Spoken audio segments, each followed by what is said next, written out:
Merry Christmas. Or rather, just another statistically unremarkable December 25th, existing only because calendars insist that it does. It may or may not matter to you, your time zone, or your beliefs, but in this video, it matters precisely as much as a candle flickering in an empty room. Barely at all. Somewhere buried deep in this endless narration lies a single Christmas detail. You won't notice it, you won't care, and yet once it's there, you'll never quite forget that you wasted energy wondering if you missed it. This could very well be the dullest video ever created, which is, paradoxically, why it's worth watching. Because sometimes the greatest mystery is not what happened, but what emphatically didn't. And tonight you'll discover how nothing, when treated with enough ceremony, can become the most fascinating nothing of all. The topic we're exploring today, if we can call it exploring, concerns medieval elves. Not the charming workshop-dwelling creatures of modern Christmas mythology, but their actual historical predecessors, which were, to put it mildly, significantly less adorable. In fact, they were quite the opposite of adorable. They were, and I use this term with academic precision, deeply unsettling. But before we discuss why medieval elves were fundamentally different from their contemporary counterparts, we must first establish what an elf actually is, which requires us to examine the etymological origins of the word elf, which in turn requires us to discuss Old Norse, which means we need to talk about Vikings, which brings us to the subject of maritime navigation in the 8th century. At the end of this video, I'll reveal the one object that appeared in every medieval elf legend. Until then, keep watching. You'll miss it if you blink or sleep, though sleeping is frankly the most reasonable response to what follows. The word elf derives from the Old English elf, which itself stems from the Proto-Germanic albis, meaning white one or bright one. This designation is ironic, considering that medieval elves were neither particularly bright, nor, as we shall discover, associated with whiteness in any metaphorical sense of purity. But let us begin with the beginning, which is not actually the beginning, but rather an arbitrary point I've chosen to call the beginning for the purposes of this narrative structure. In the year 847 CE, a year notable primarily for being neither 846 nor 848, a monk named Brother Aldhelm sat in a monastery in what would later become known as Northumberland. This detail is completely irrelevant to our discussion of elves, but Brother Aldhelm's existence provides necessary context for understanding the broader socio-religious framework within which elf mythology developed. Brother Aldhelm was copying manuscripts. Specifically, he was transcribing a collection of folk tales that had been passed down through oral tradition for approximately 3 to 7 generations, depending on which historian you trust, which you shouldn't, because most historians have axes to grind and manuscripts to publish. The manuscript Brother Aldhelm was copying contained the first written reference to what we now call elves, though the word used in the original text was elfsin, meaning elf phantom or elf apparition. Already you can see that these were not creatures associated with toy-making or reindeer management, but before we can understand what Brother Aldhelm was writing about, we need to understand why he was writing at all, which requires an examination of the Carolingian Renaissance, which was neither particularly Renaissance-like nor exclusively Carolingian. It was, however, a period of renewed interest in learning and literacy, which is why Brother Aldhelm had the education necessary to read and write, skills that were remarkably uncommon in 9th century England. The Carolingian Renaissance began, depending on your historical perspective, either in 780 CE or 782 CE. The 2-year discrepancy exists because historians cannot agree on whether Charlemagne's educational reforms should be dated to their conception or their implementation. This disagreement has generated approximately 47 academic papers and 3 conference presentations, none of which have resolved the matter conclusively. During this period, whichever 2-year span it actually encompassed, there was a systematic effort to preserve and copy important texts. Brother Aldhelm was part of this effort, though his contributions were minor and are remembered today only by myself and possibly 3 medieval scholars, one of whom may have died since I began researching this topic. The folktales Brother Aldhelm was copying had been collected by his predecessor, Brother Wulfstan, who died of what medieval medical texts describe as an excess of melancholy, but which modern medicine would probably diagnose as either pneumonia or food poisoning. Brother Wulfstan had spent 7 years traveling through small villages, recording local legends and supernatural beliefs. One of these villages was called Ethelredington, which no longer exists and whose precise location remains unknown. Modern historians have placed it somewhere in present-day Yorkshire, Lincolnshire, or possibly Nottinghamshire. The uncertainty exists because medieval record-keeping was, to use a technical term, terrible. In Ethelredington, Brother Wulfstan encountered an elderly woman named Hilda. Hilda was, according to Brother Wulfstan's notes, aged beyond counting, and possessed of wisdom that comes only from witnessing sorrows. She told Brother Wulfstan about the elves that lived in the forest surrounding Ethelredington. These elves, according to Hilda, were not helpful or kind. They did not make shoes for cobblers or assist with household chores. Instead, they engaged in what the manuscript describes as malicious interference with human affairs. The specific nature of this interference is detailed in a list that Brother Aldhelm copied with obvious reluctance, as evidenced by his increasingly shaky handwriting. But before we examine this list, we should consider the broader context of supernatural beliefs in early medieval England, which requires us to discuss the process of Christianization, which was gradual, incomplete, and often superficial. Many villages retained pre-Christian beliefs while nominally accepting Christian doctrine, creating a syncretic religious system that confused missionaries and continues to confuse historians today. The pre-Christian beliefs of Anglo-Saxon England were influenced by Germanic paganism, Celtic mythology, and Roman folk traditions. This combination created a rich supernatural landscape populated by various beings, including but not limited to word sisters, barrow wights, water spirits, forest demons, shapeshifters, blood drinkers, soul thieves, dream weavers, death callers, bone readers, curse bearers, plague bringers, madness makers, and elves. Elves occupied a specific niche in this supernatural ecosystem. They were associated with illness, particularly mysterious ailments that had no apparent cause. The Old English medical text known as the Leech Book of Bold contains several remedies for elf shot, sudden, unexplained pains that were attributed to invisible arrows fired by elves. One such remedy involved boiling lupins, bishopwort, henbane, garlic, and holy water, then drinking the mixture while reciting a specific incantation. The incantation itself has been lost, though scholars speculate it may have been related to the Lorica of Gildas, a 6th century prayer for protection against various supernatural threats.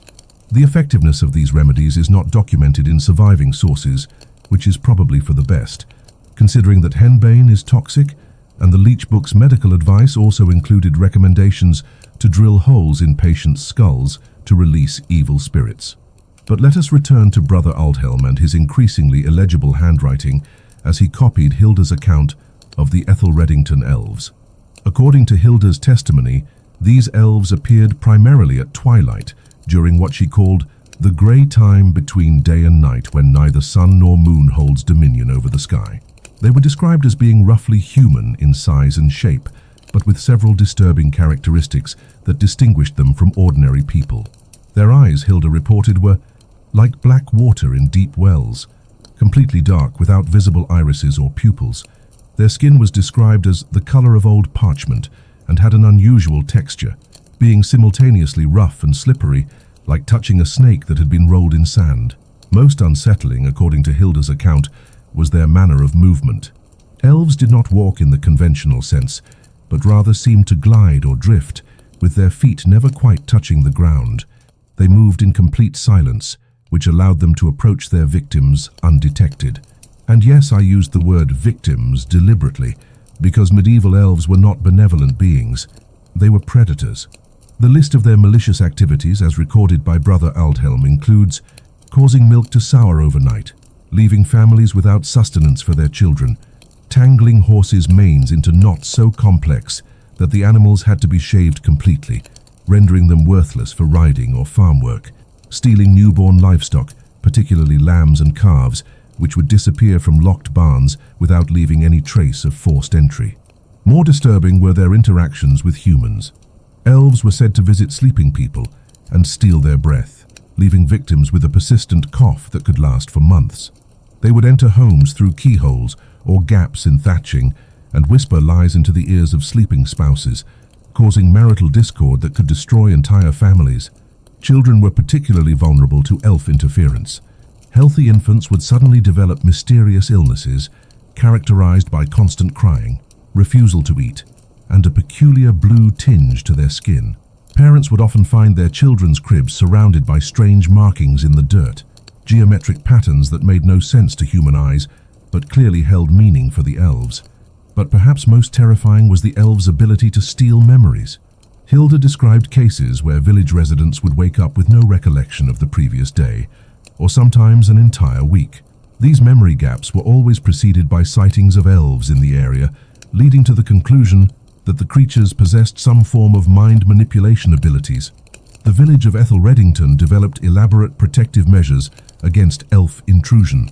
Iron horseshoes were nailed above every doorway, because elves were said to be unable to tolerate the touch of cold iron. Rowan branches were woven into wreaths and hung from windows, as the red berries were believed to confuse elf vision. Most importantly, no one in Ethelredington went outside during twilight hours without carrying a piece of bread that had been blessed by a priest. The blessed bread was thought to create an invisible barrier around the carrier, preventing elves from approaching closer than 7 paces. These protective measures were apparently effective because Hilda reported that elf activity in Ethelredington had decreased significantly over the years. However, she warned Brother Wulfstan that the elves had not disappeared. They had simply moved to other locations where humans were less prepared for their presence.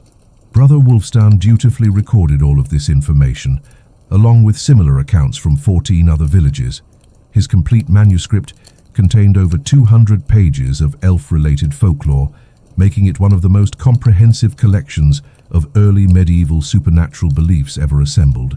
Unfortunately, only 17 pages of Brother Wulfstan's original manuscript survive today. The rest was lost in 1066 when the monastery library was burned during the Norman conquest.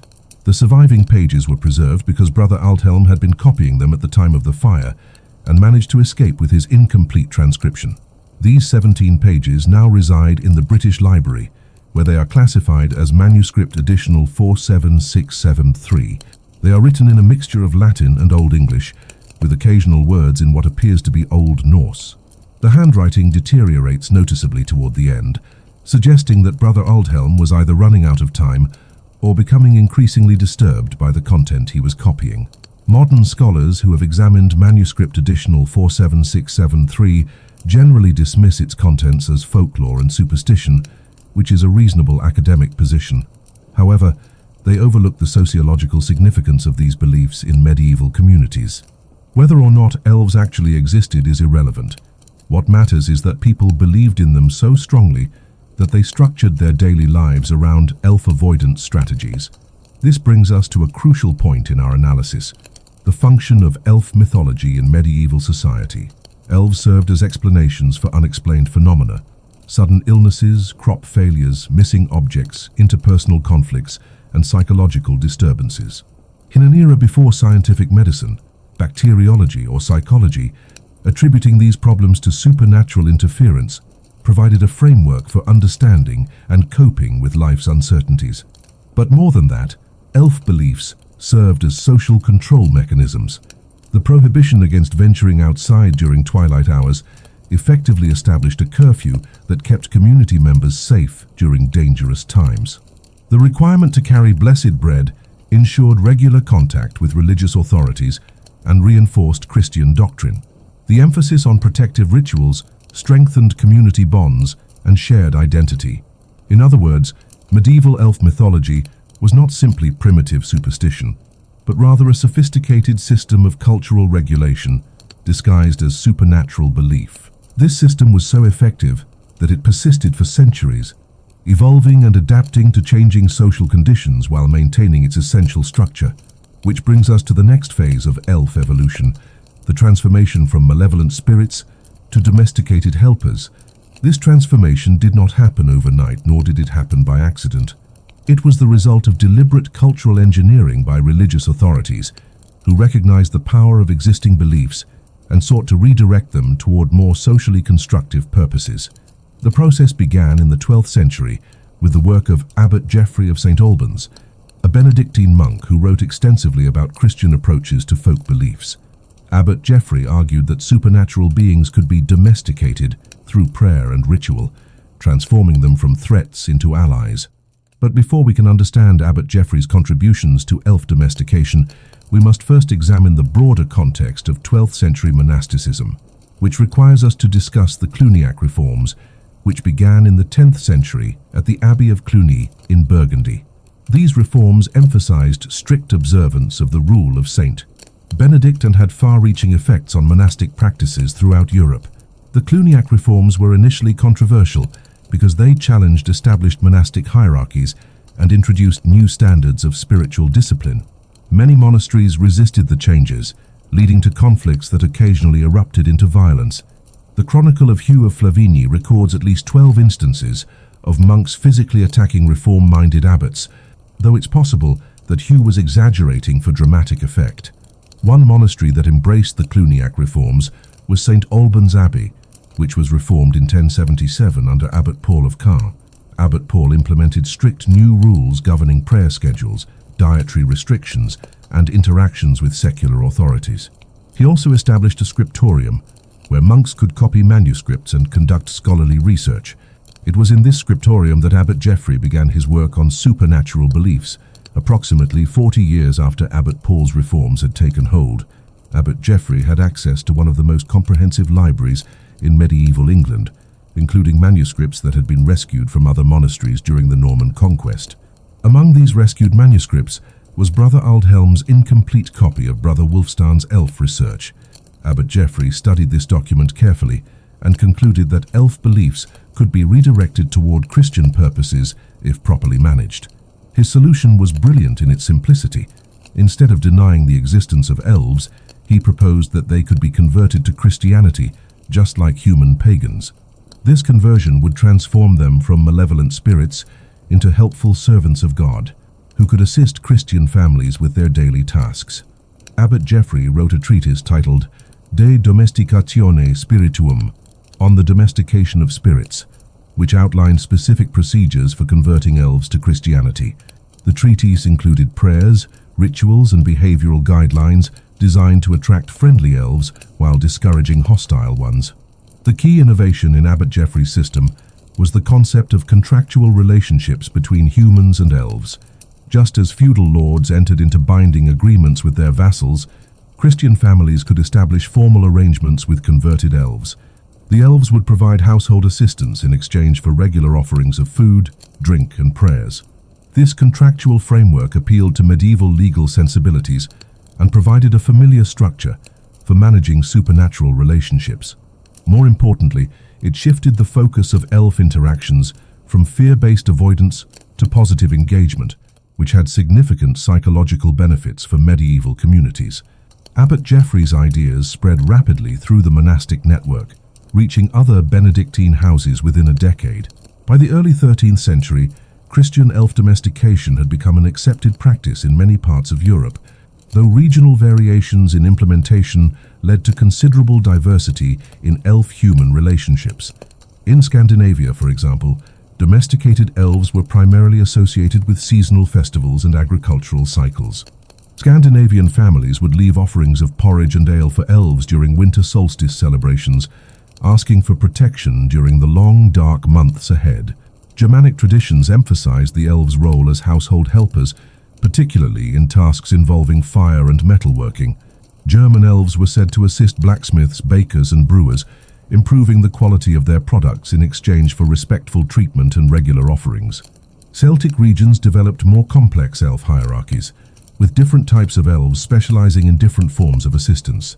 There were kitchen elves who helped with cooking, garden elves who promoted crop growth, and healing elves who could cure minor ailments through the application of herbal remedies. But it was in England that elf domestication reached its most sophisticated form, largely due to the influence of Abbot Geoffrey's treatise. English elf-human relationships became highly ritualized, with specific protocols governing every aspect of interaction. English families who wished to attract helpful elves were required to maintain special elf shrines in their homes, small alcoves or cupboards where offerings could be placed and prayers recited. These shrines had to be cleaned daily and decorated with fresh flowers or herbs during religious festivals. The offerings themselves followed strict guidelines established by local religious authorities. Acceptable offerings included bread, butter, honey, milk, ale, and small personal items such as buttons or ribbons. Unacceptable offerings included meat, wine, coins, or anything that had been blessed by a priest, as these items were considered too sacred for elf consumption. Prayers for elf assistance were typically recited at dawn and dusk, the transitional times when supernatural beings were thought to be most active. The prayers themselves were usually variations on standard Christian formulas, with specific references to elves inserted at appropriate points. For example, a typical English elf prayer from the 14th century reads, "Almighty God, who created all things visible and invisible, bless the spirits who dwell in this house, and guide their work according to your holy will. Grant that they may assist us in our daily labors, and protect us from harm through Jesus Christ our Lord. Amen." The effectiveness of these domestication efforts varied considerably from household to household, depending on factors such as the family's devotion to proper ritual observance, the local elf population density, and the presence of competing supernatural influences. Some families reported remarkable success in attracting helpful elves. Their bread would rise more quickly, their beer would ferment more evenly, their gardens would produce larger harvests, and their household tasks would seem to complete themselves overnight. Other families experienced mixed results, with periods of elf cooperation alternating with episodes of traditional elf mischief. These fluctuations were usually attributed to improper ritual performance or inadequate offering quality, leading to increased attention to ceremonial details. A minority of families reported complete failure in their elf domestication efforts, with no evidence of supernatural assistance, despite months or years of faithful ritual observance. These failures were typically blamed on the presence of evil spirits or demonic influences that prevented elves from approaching the household. The documentation of elf domestication practices comes primarily from church records, where local priests recorded information about their parishioners' supernatural activities. These records were maintained partly for theological purposes and partly for tax assessment, since elf-assisted households were often required to pay higher tithes to compensate for their supernatural advantages. One of the most detailed surviving records comes from the parish of St. Mary's in Little Wickham, where Father Thomas Bradshaw maintained meticulous notes about elf activities between 1347 and 1362. Father Bradshaw's records include descriptions of 17 different elf-human partnerships, along with detailed analyses of their successes and failures. According to Father Bradshaw, the most successful elf partnership in Little Wickham was established by the Miller family, who operated the village grain mill. The Millers had been experiencing difficulties with their mill wheel, which would periodically jam or stop turning for no apparent reason. Traditional mechanical repairs proved ineffective, leading the family to suspect supernatural interference. Following Abbot Geoffrey's guidelines, the Millers established an elf shrine in their mill house and began offering daily prayers and food offerings. Within a week, they noticed significant improvements in the mill's operation. The wheel turned more smoothly, the grain was ground more evenly, and the entire milling process became noticeably more efficient. More remarkably, the Millers began finding their mill cleaned and organized every morning, despite having left it messy the previous evening. Tools would be arranged in neat rows, flour would be swept into tidy piles, and mechanical problems would appear to have fixed themselves overnight. The Miller family's success attracted attention from neighboring villages, and several other mill owners attempted to replicate their elf domestication techniques. However, most of these attempts failed, suggesting that elf partnerships were highly specific and could not be easily transferred from one household to another. Father Bradshaw theorized that successful elf domestication required a combination of genuine faith, consistent ritual observance, and what he called spiritual compatibility between the human family and local elf populations. This compatibility could not be manufactured or forced, but had to develop naturally over time through patient cultivation of mutual trust and respect. The Little Wickham records also document several cases of elf domestication gone wrong, where families experienced increased supernatural harassment after attempting to establish elf partnerships. The most dramatic case involved the Cooper family, who experienced a series of escalating supernatural attacks after failing to maintain proper offering schedules. The Cooper attacks began with minor household disruptions, missing utensils, extinguished candles, and mysteriously spoiled food. When the family increased their offering frequency, the disruptions temporarily stopped, leading them to believe they had successfully resolved the problem. However, the peace was short-lived. Within a month, the Coopers were experiencing major supernatural harassment, including furniture that moved by itself, doors that slammed open and shut throughout the night, and strange voices whispering threats in unknown languages. The situation reached a crisis point when the Coopers' infant daughter developed a mysterious illness characterized by constant crying and refusal to eat. Local physicians were unable to identify the cause of the illness, and traditional medical treatments proved ineffective. Father Bradshaw was called in to perform an exorcism, which he conducted according to procedures established by the church for dealing with malevolent supernatural entities. The exorcism appeared to be successful. The supernatural harassment stopped, and the infant's health improved, but the Cooper family never attempted elf domestication again. Father Bradshaw's analysis of the Cooper case identified several factors that may have contributed to their negative experience. First, the family had been inconsistent in their ritual observances, sometimes forgetting to recite daily prayers or failing to refresh their offerings on schedule. Second, they had violated offering guidelines by including wine and blessed bread, items that were specifically prohibited in Abbot Jeffrey's treatise. Most importantly, Father Bradshaw suspected that the Coopers had attempted to establish elf partnerships for selfish reasons, hoping to gain supernatural assistance without genuine spiritual commitment. He argued that elves could sense human motivation and would respond negatively to attempts at manipulation or exploitation. The Little Wickham records provide valuable insights into the practical challenges of medieval elf domestication, but they also raise important questions about the nature of the supernatural experiences being documented. Modern readers might reasonably wonder whether the reported elf activities had natural explanations that medieval observers were unable to recognize. For example, the Miller family's mill improvements could have resulted from increased attention to maintenance and operation rather than supernatural assistance. The cleaning and organizing that occurred overnight might have been performed by family members who were too embarrassed to admit their contributions, or by hired help who were sworn to secrecy. Similarly, the Cooper family's supernatural harassment could have been caused by settling house timbers, drafts, rodent infestations, or other natural phenomena that seemed supernatural to medieval observers. The infant's illness might have been caused by contaminated food, unsanitary living conditions, or infectious diseases that were not yet understood by medieval medicine. However, dismissing these accounts as primitive superstition overlooks their cultural significance and the sincere belief systems they represented.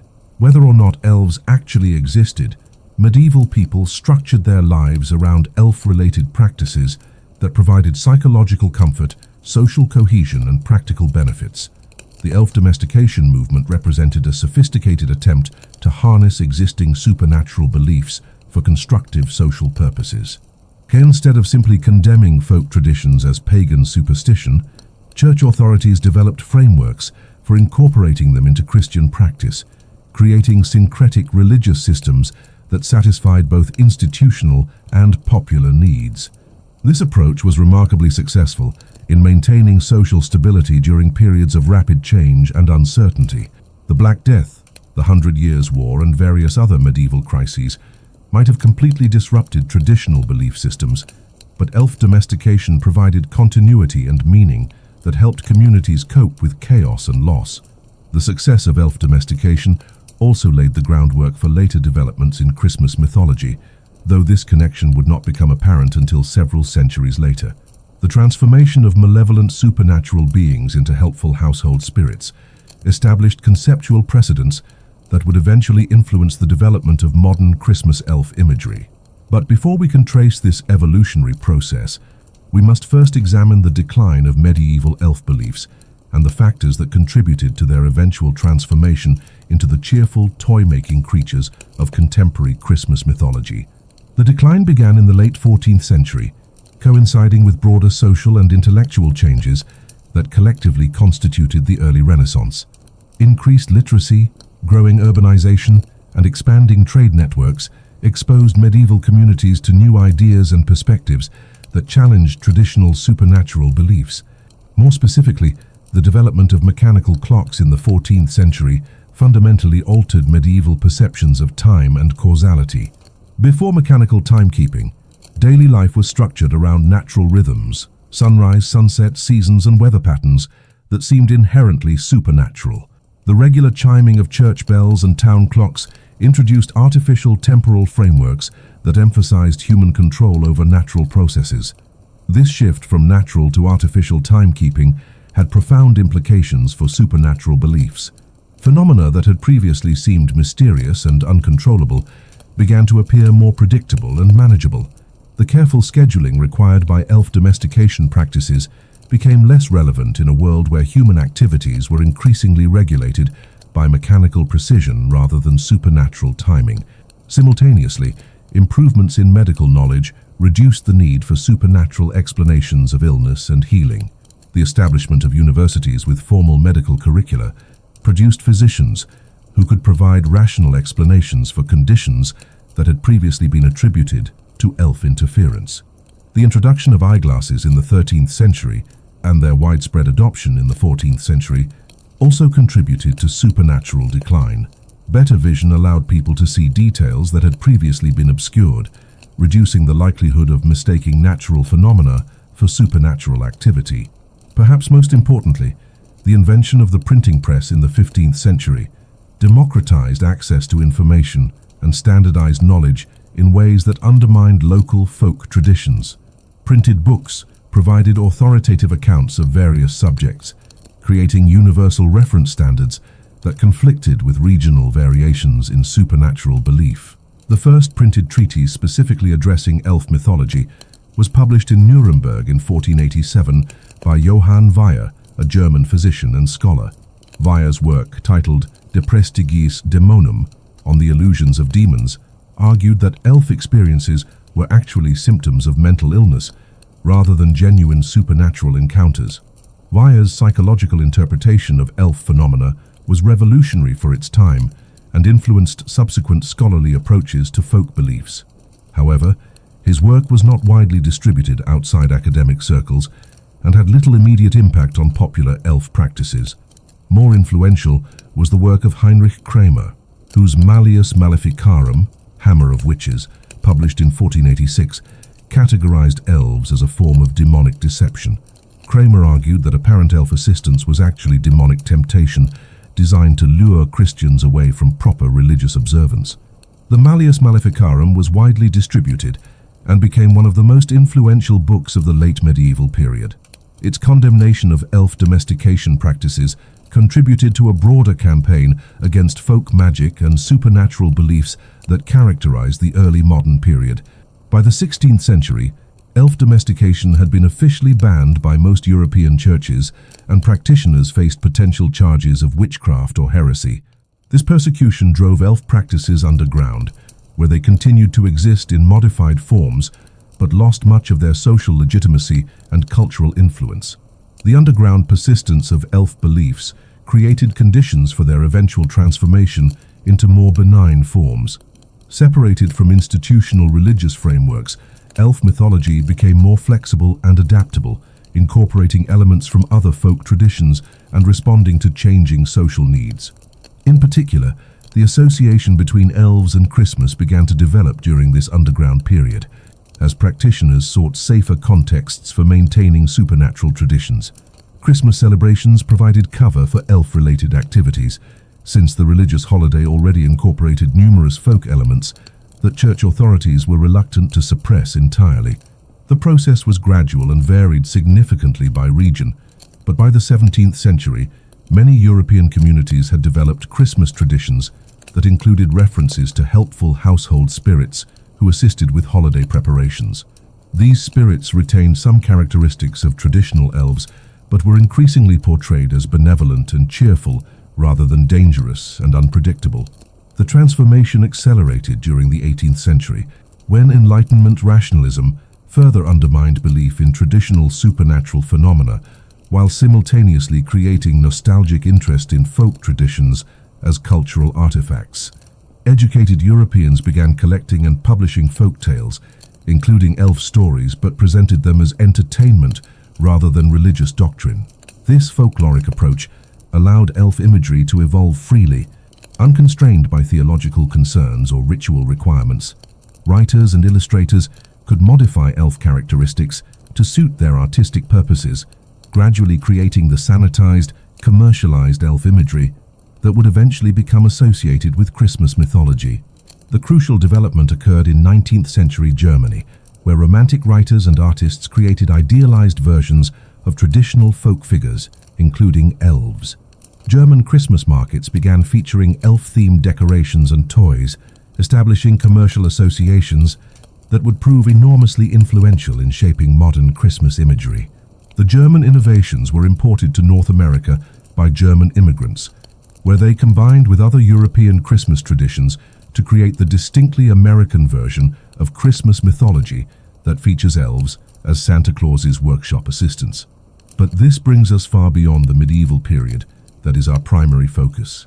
Before examining the modern transformation of elf imagery, we should return to the specific characteristics of medieval elves and the reasons why they were considered so threatening by their contemporaries.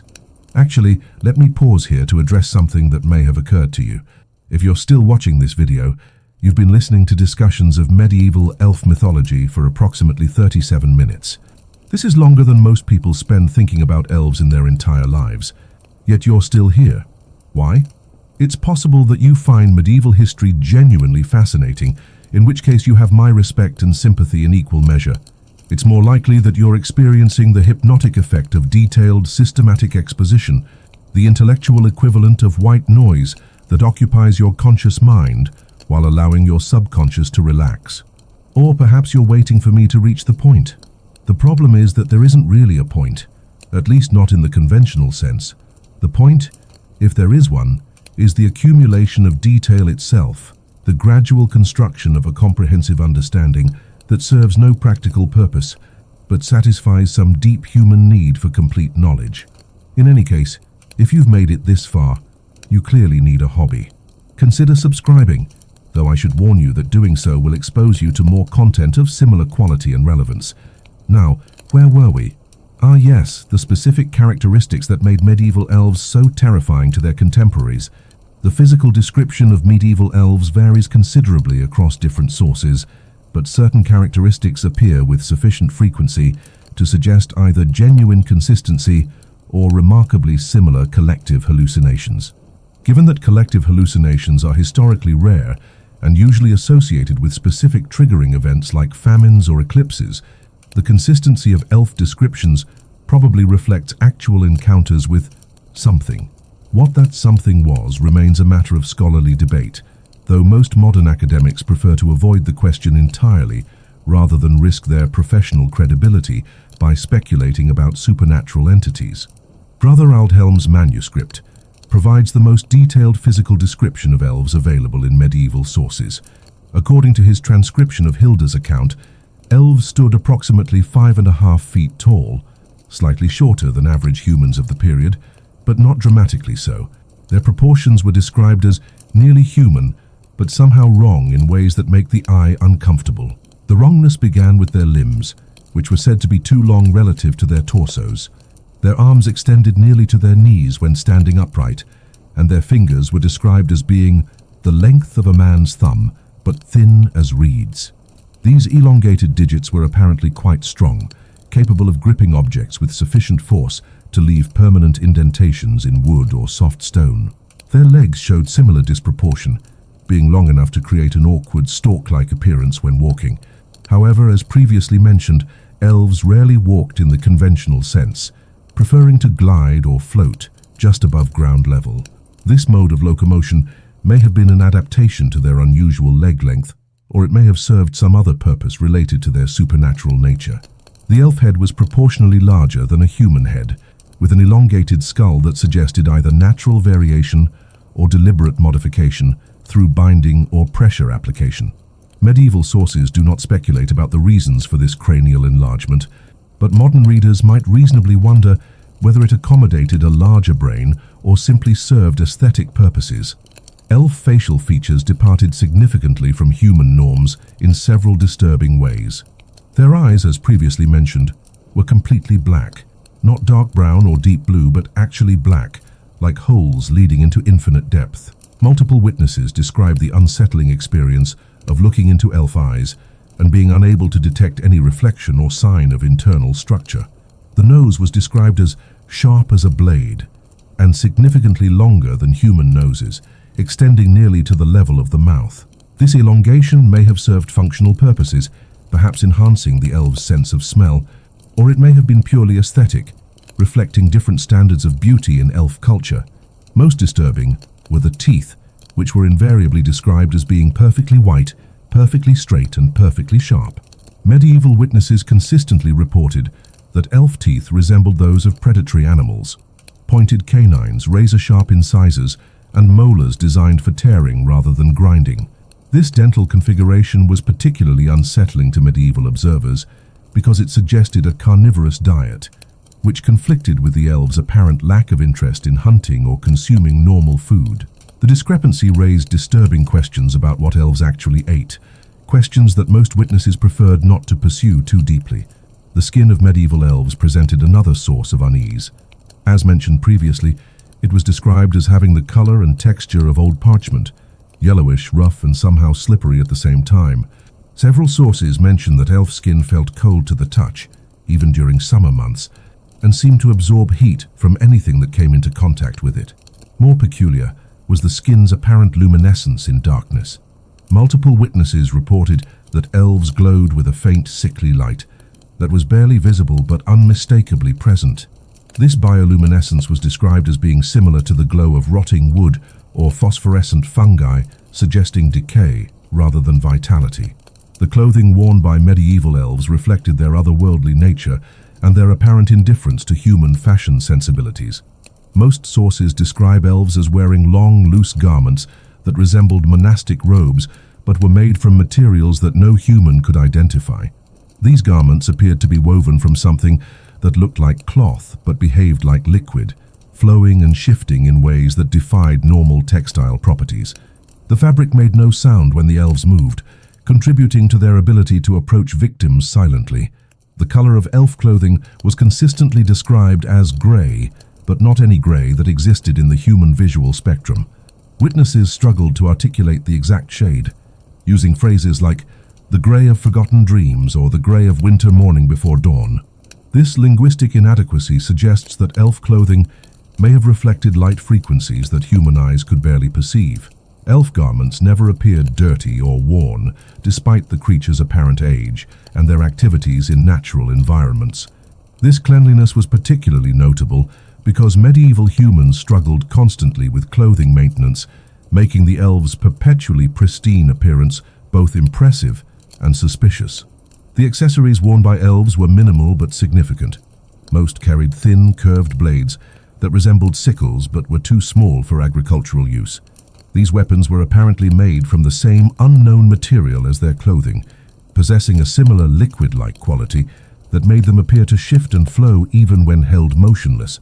Some elves wore jewelry, though it bore no resemblance to human ornamental traditions. Their accessories consisted primarily of small geometric objects that hung from thin chains around their necks or wrists. These objects were described as being perfectly symmetrical but somehow painful to look at directly, creating optical illusions that caused headaches in human observers. The behavioral characteristics of medieval elves were as disturbing as their physical appearance, if not more so. Their movement patterns violated human expectations of how intelligent beings should behave, creating an uncanny valley effect that made interaction deeply uncomfortable. As previously mentioned, elves moved by gliding rather than walking, but their locomotion patterns were more complex than simple hovering. They seemed to move in perfectly straight lines between destinations, regardless of obstacles, passing through or around barriers without visible effort or acknowledgement. When elves needed to change direction, they did so with mechanical precision, pivoting exactly 90 degrees and proceeding along new straight-line paths. This geometric movement pattern created the impression that elves navigated according to invisible grid systems that bore no relationship to natural terrain or human architectural layouts. Their interaction with physical objects was equally unnatural. Elves could apparently manipulate matter without direct contact, causing doors to open, tools to move and liquids to pour without touching anything. This telekinetic ability was limited to small objects and short distances, but it was sufficient to accomplish most of their mischievous activities. More unsettling was their response to human communication attempts. Elves appeared to understand human speech perfectly, but never responded directly to questions or commands. Instead, they would stand motionless for several minutes, staring at the human speaker with their black, empty eyes, before either departing silently or engaging in some form of malicious behavior. When elves did vocalize, their speech patterns were as alien as their physical characteristics. They spoke in perfectly modulated tones that never varied in pitch, volume, or emotional inflection. Their voices sounded like multiple people speaking in perfect unison, creating harmonics that were mathematically precise but emotionally disturbing. The content of elf speech was equally peculiar. They never engaged in conventional conversation, instead making statements that seemed to be responses to questions that humans hadn't asked. These statements were grammatically correct, but semantically bizarre, consisting of accurate information presented in contexts that made no logical sense. For example, Brother Aldhelm's manuscript records an encounter between an elf and a village blacksmith. The blacksmith asked the elf what it wanted, and the elf responded, "The iron remembers fire, but fire forgets iron. On Tuesday, the cow will give milk that tastes of sorrow." The blacksmith found this response incomprehensible and repeated his question. The elf then said, "7 steps from the well, buried beneath the oak root, lies the answer to the question you will ask tomorrow." After making this statement, the elf glided away without further interaction. The blacksmith dismissed the encounter as meaningless supernatural babble, but the next day he discovered that his best iron-working hammer had mysteriously cracked overnight. When he wondered aloud where he could obtain replacement iron, he remembered the elf's cryptic directions and decided to investigate. 7 steps from the village well, beneath the roots of the large oak tree, he found a cache of high-quality iron ingots that had apparently been buried there for years. The iron was of superior quality to anything available from local suppliers, and it enabled the blacksmith to repair his hammer and improve his other tools. However, when the blacksmith attempted to return to thank the elf, he discovered that his family's cow had indeed begun producing milk that had an inexplicably sad taste. The milk was nutritionally normal and showed no signs of spoilage, but everyone who drank it experienced feelings of melancholy that lasted for hours. This pattern, helpful information coupled with disturbing consequences, was typical of elf interactions with humans. Elves seemed capable of providing accurate predictions and valuable resources, but their assistance always came with costs that were not apparent until after the benefits had been accepted. The psychological impact of these interactions on medieval communities cannot be overstated. Living with the constant possibility of encountering beings who could read the future but spoke only in riddles created persistent anxiety that affected every aspect of daily life. More troubling was the elves' apparent omniscience regarding human private affairs. They demonstrated detailed knowledge of personal secrets, family conflicts, and individual thoughts that should have been impossible for outsiders to obtain. This knowledge was never used for blackmail or explicit threats, but was instead incorporated into their cryptic statements in ways that left humans wondering how much the elves actually knew. The temporal aspects of elf behavior were perhaps the most disturbing element of their supernatural characteristics. Elves appeared to experience time differently than humans, demonstrating knowledge of future events while seeming confused by present circumstances. Multiple witnesses reported conversations with elves who discussed future events in past tense, as if remembering things that hadn't happened yet. These temporal confusions created the impression that elves existed partially outside normal time flow, experiencing past, present, and future simultaneously. This temporal displacement may explain the elves' apparent indifference to human emotional states and social conventions. If they experienced all possible outcomes of every interaction simultaneously, individual human reactions would become statistically irrelevant rather than personally meaningful. The seasonal patterns of elf activity provided additional evidence for their unusual relationship with time. Elf encounters peaked during equinoxes and solstices, the transitional moments when day and night, or light and darkness, achieved perfect balance. These temporal balance points seemed to create conditions that enhanced elf visibility and activity levels. During winter solstice, the longest night of the year, elf encounters reached their annual maximum. Villages throughout medieval Europe reported increased supernatural activity during the weeks surrounding December 21st, leading to elaborate protective rituals and community-wide curfews. And here, at last, we encounter the first genuine connection between medieval elf mythology and modern Christmas traditions. The winter solstice timing of peak elf activity placed their supernatural interventions squarely within the season that would eventually become dominated by Christmas celebrations.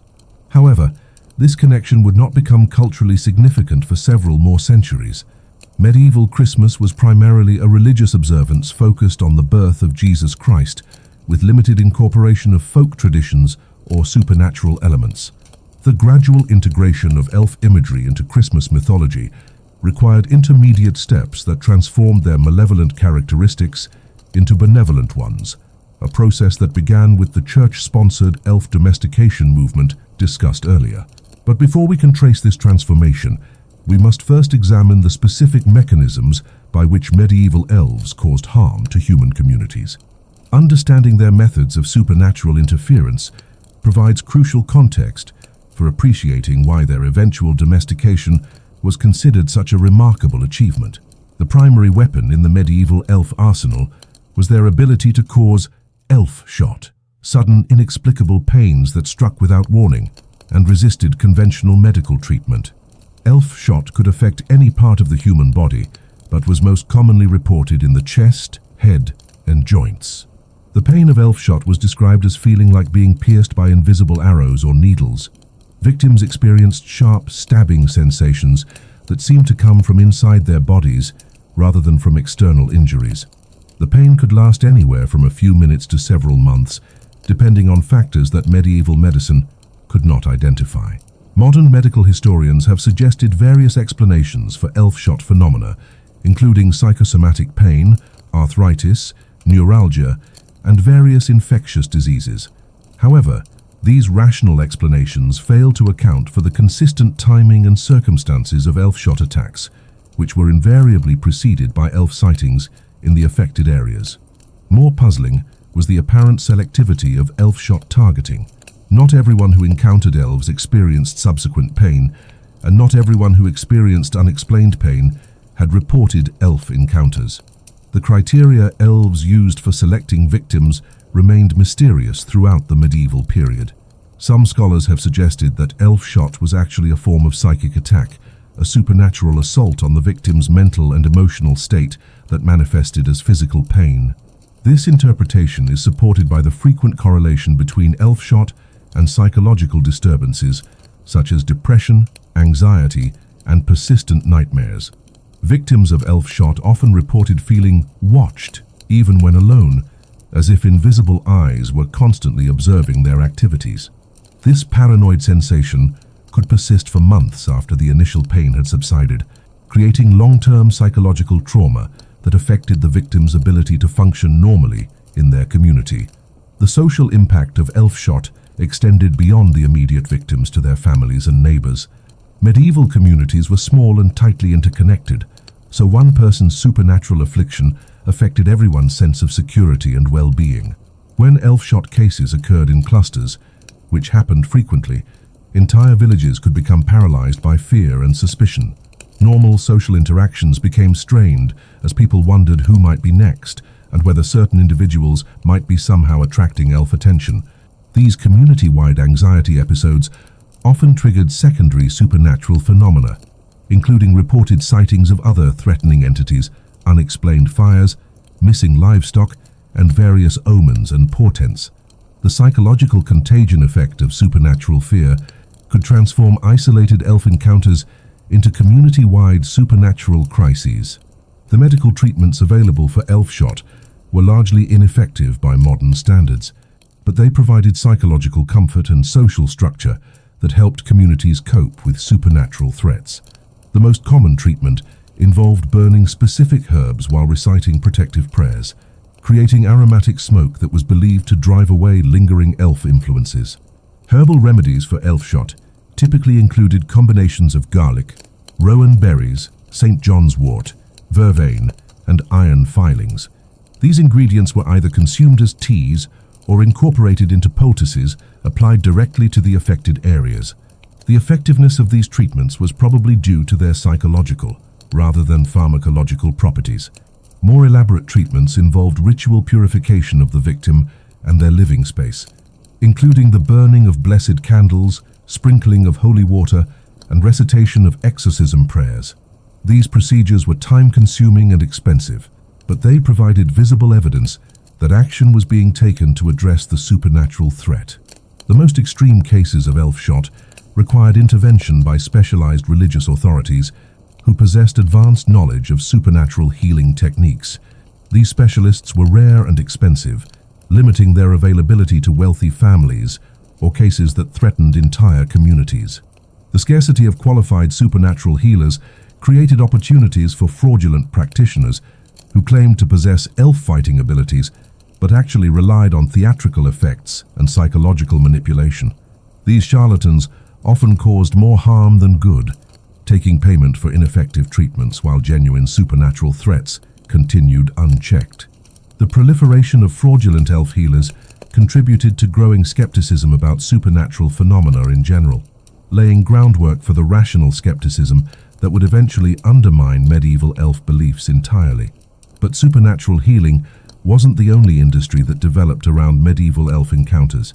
The persistent threat of elf interference created markets for protective devices, early warning systems, and various other anti-elf technologies.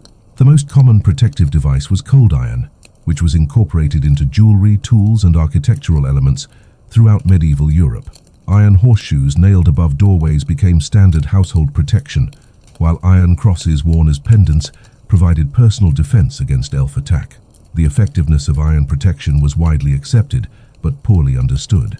Modern historians have suggested various explanations for iron's anti-supernatural properties, ranging from ancient metallurgical taboos to the metal's magnetic properties. However, none of these theories adequately explain why iron specifically deterred elves while other metals were apparently ineffective. More sophisticated protective systems involved the strategic placement of rowan trees around human settlements. Rowan trees were believed to create invisible barriers that elves could not cross, effectively establishing supernatural boundary lines around protected areas. The cultivation and maintenance of protective rowan groves required specialized knowledge that was passed down through generations of village-wise women and men. This expertise became increasingly valuable as elf encounters proliferated, creating a class of professional supernatural consultants who advised communities on defensive strategies. Early warning systems for elf activity relied primarily on animal behavior, since domestic animals were apparently more sensitive to supernatural presence than humans. Horses, cattle, and dogs would become agitated hours or days before elf encounters, providing advance notice that allowed communities to implement protective measures. The most reliable early warning indicators were changes in bird behavior, particularly the sudden silence of songbirds during daylight hours. Experienced supernatural observers could predict elf activity by monitoring local bird populations and noting unusual patterns in their vocalizations and flight patterns. These natural warning systems were supplemented by human sentries who maintained watch during high-risk periods, particularly around twilight and during seasonal transitions. Sentry duty was considered both dangerous and essential, leading to the development of specialized protective rituals for guards and watchers. The economic impact of anti-elf industries was significant enough to influence medieval trade patterns and urban development. Towns that specialized in ironworking or rowan cultivation attracted residents from surrounding areas, creating supernatural defense clusters that offered enhanced protection from elf interference. Conversely, areas with high levels of elf activity experienced economic decline as residents relocated to safer regions. This supernatural refugee phenomenon contributed to population concentrations in certain areas while leaving other regions virtually abandoned. The demographic effects of elf-related migration patterns may have influenced the development of medieval European settlement patterns, though this connection has not been systematically studied by historians. The relationship between supernatural beliefs and economic geography, remains an underexplored aspect of medieval social development. What is clear is that medieval elf beliefs had profound practical consequences that extended far beyond the realm of folklore and superstition. Whether or not elves actually existed, the belief in their existence shaped medieval European society in ways that continue to influence modern culture.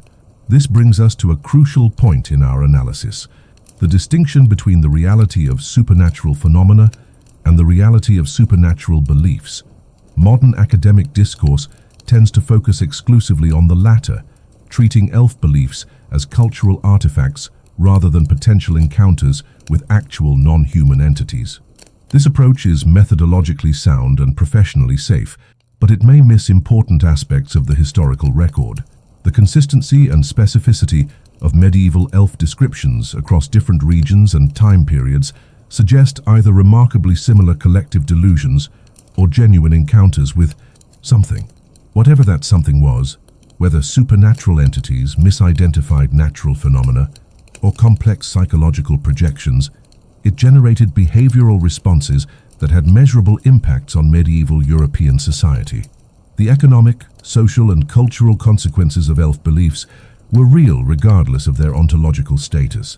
Modern readers might reasonably ask why medieval people didn't apply more skeptical analysis to their supernatural encounters. The answer lies partly in the different epistemological frameworks that structured medieval and modern thinking. Medieval knowledge systems integrated empirical observation with theological doctrine and folk tradition, creating comprehensive worldviews that accommodated supernatural phenomena as natural components of reality.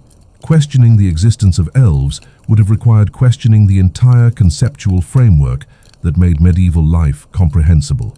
Moreover, medieval people had direct personal experience with phenomena that modern people encounter only through historical records.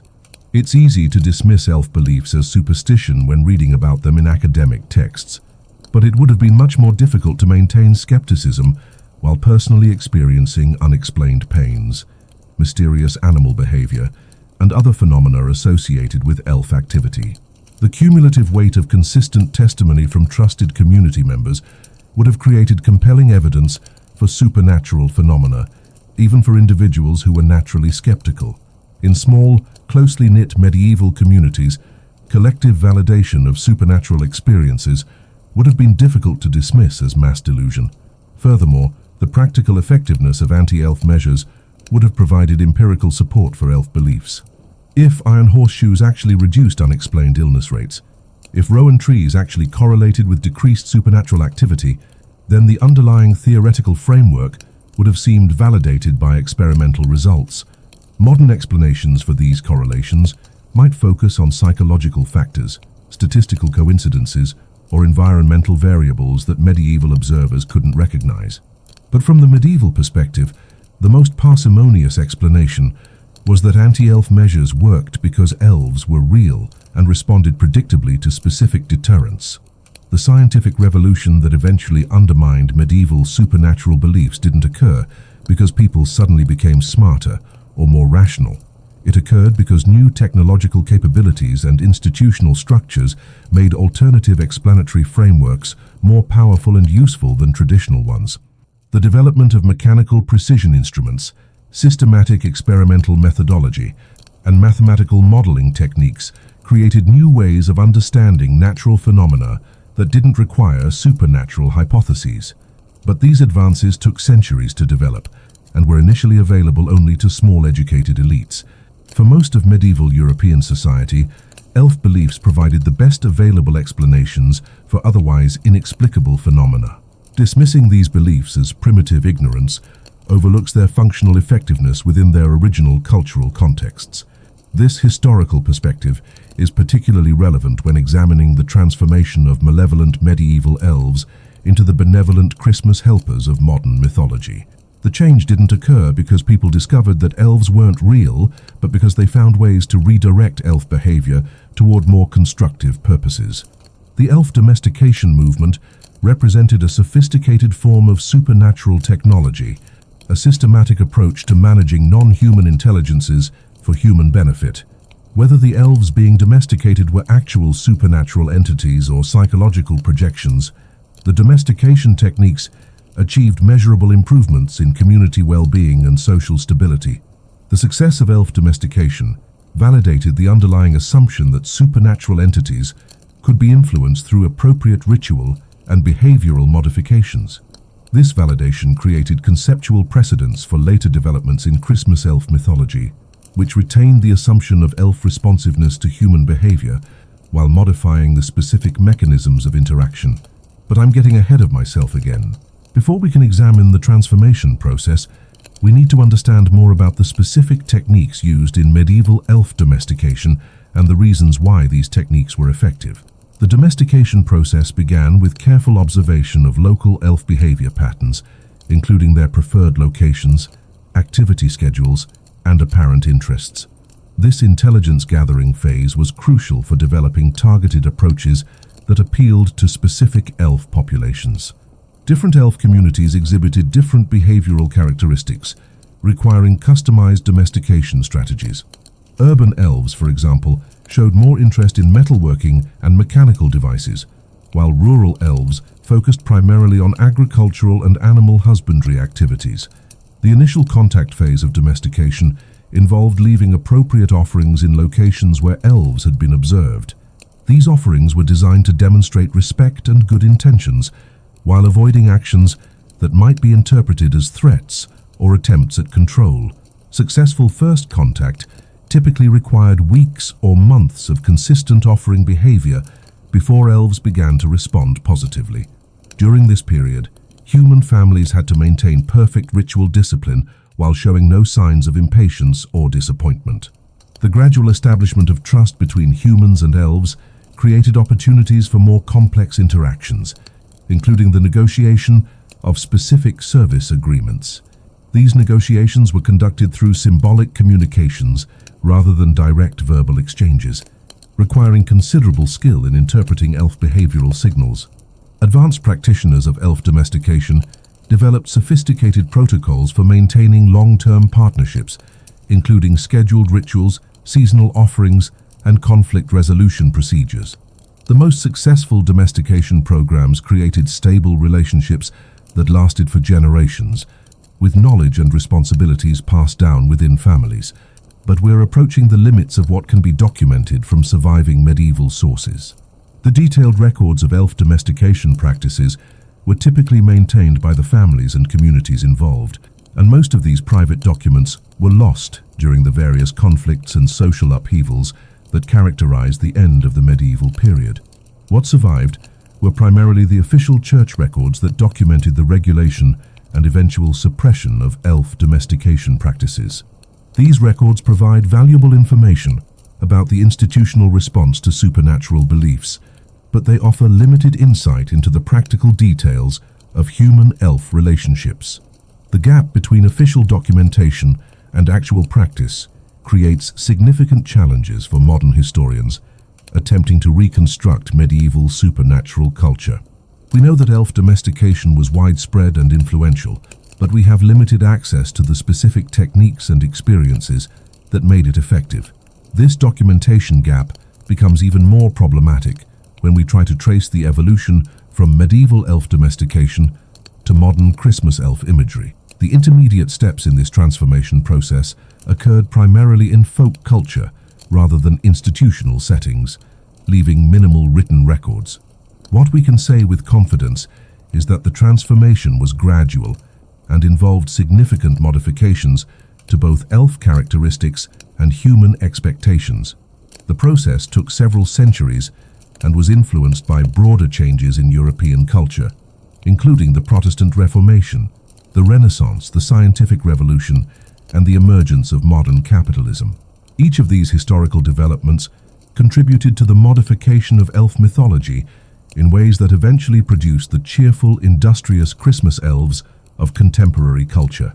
But tracing these connections requires careful analysis of fragmentary evidence and educated speculation about cultural processes that were largely undocumented.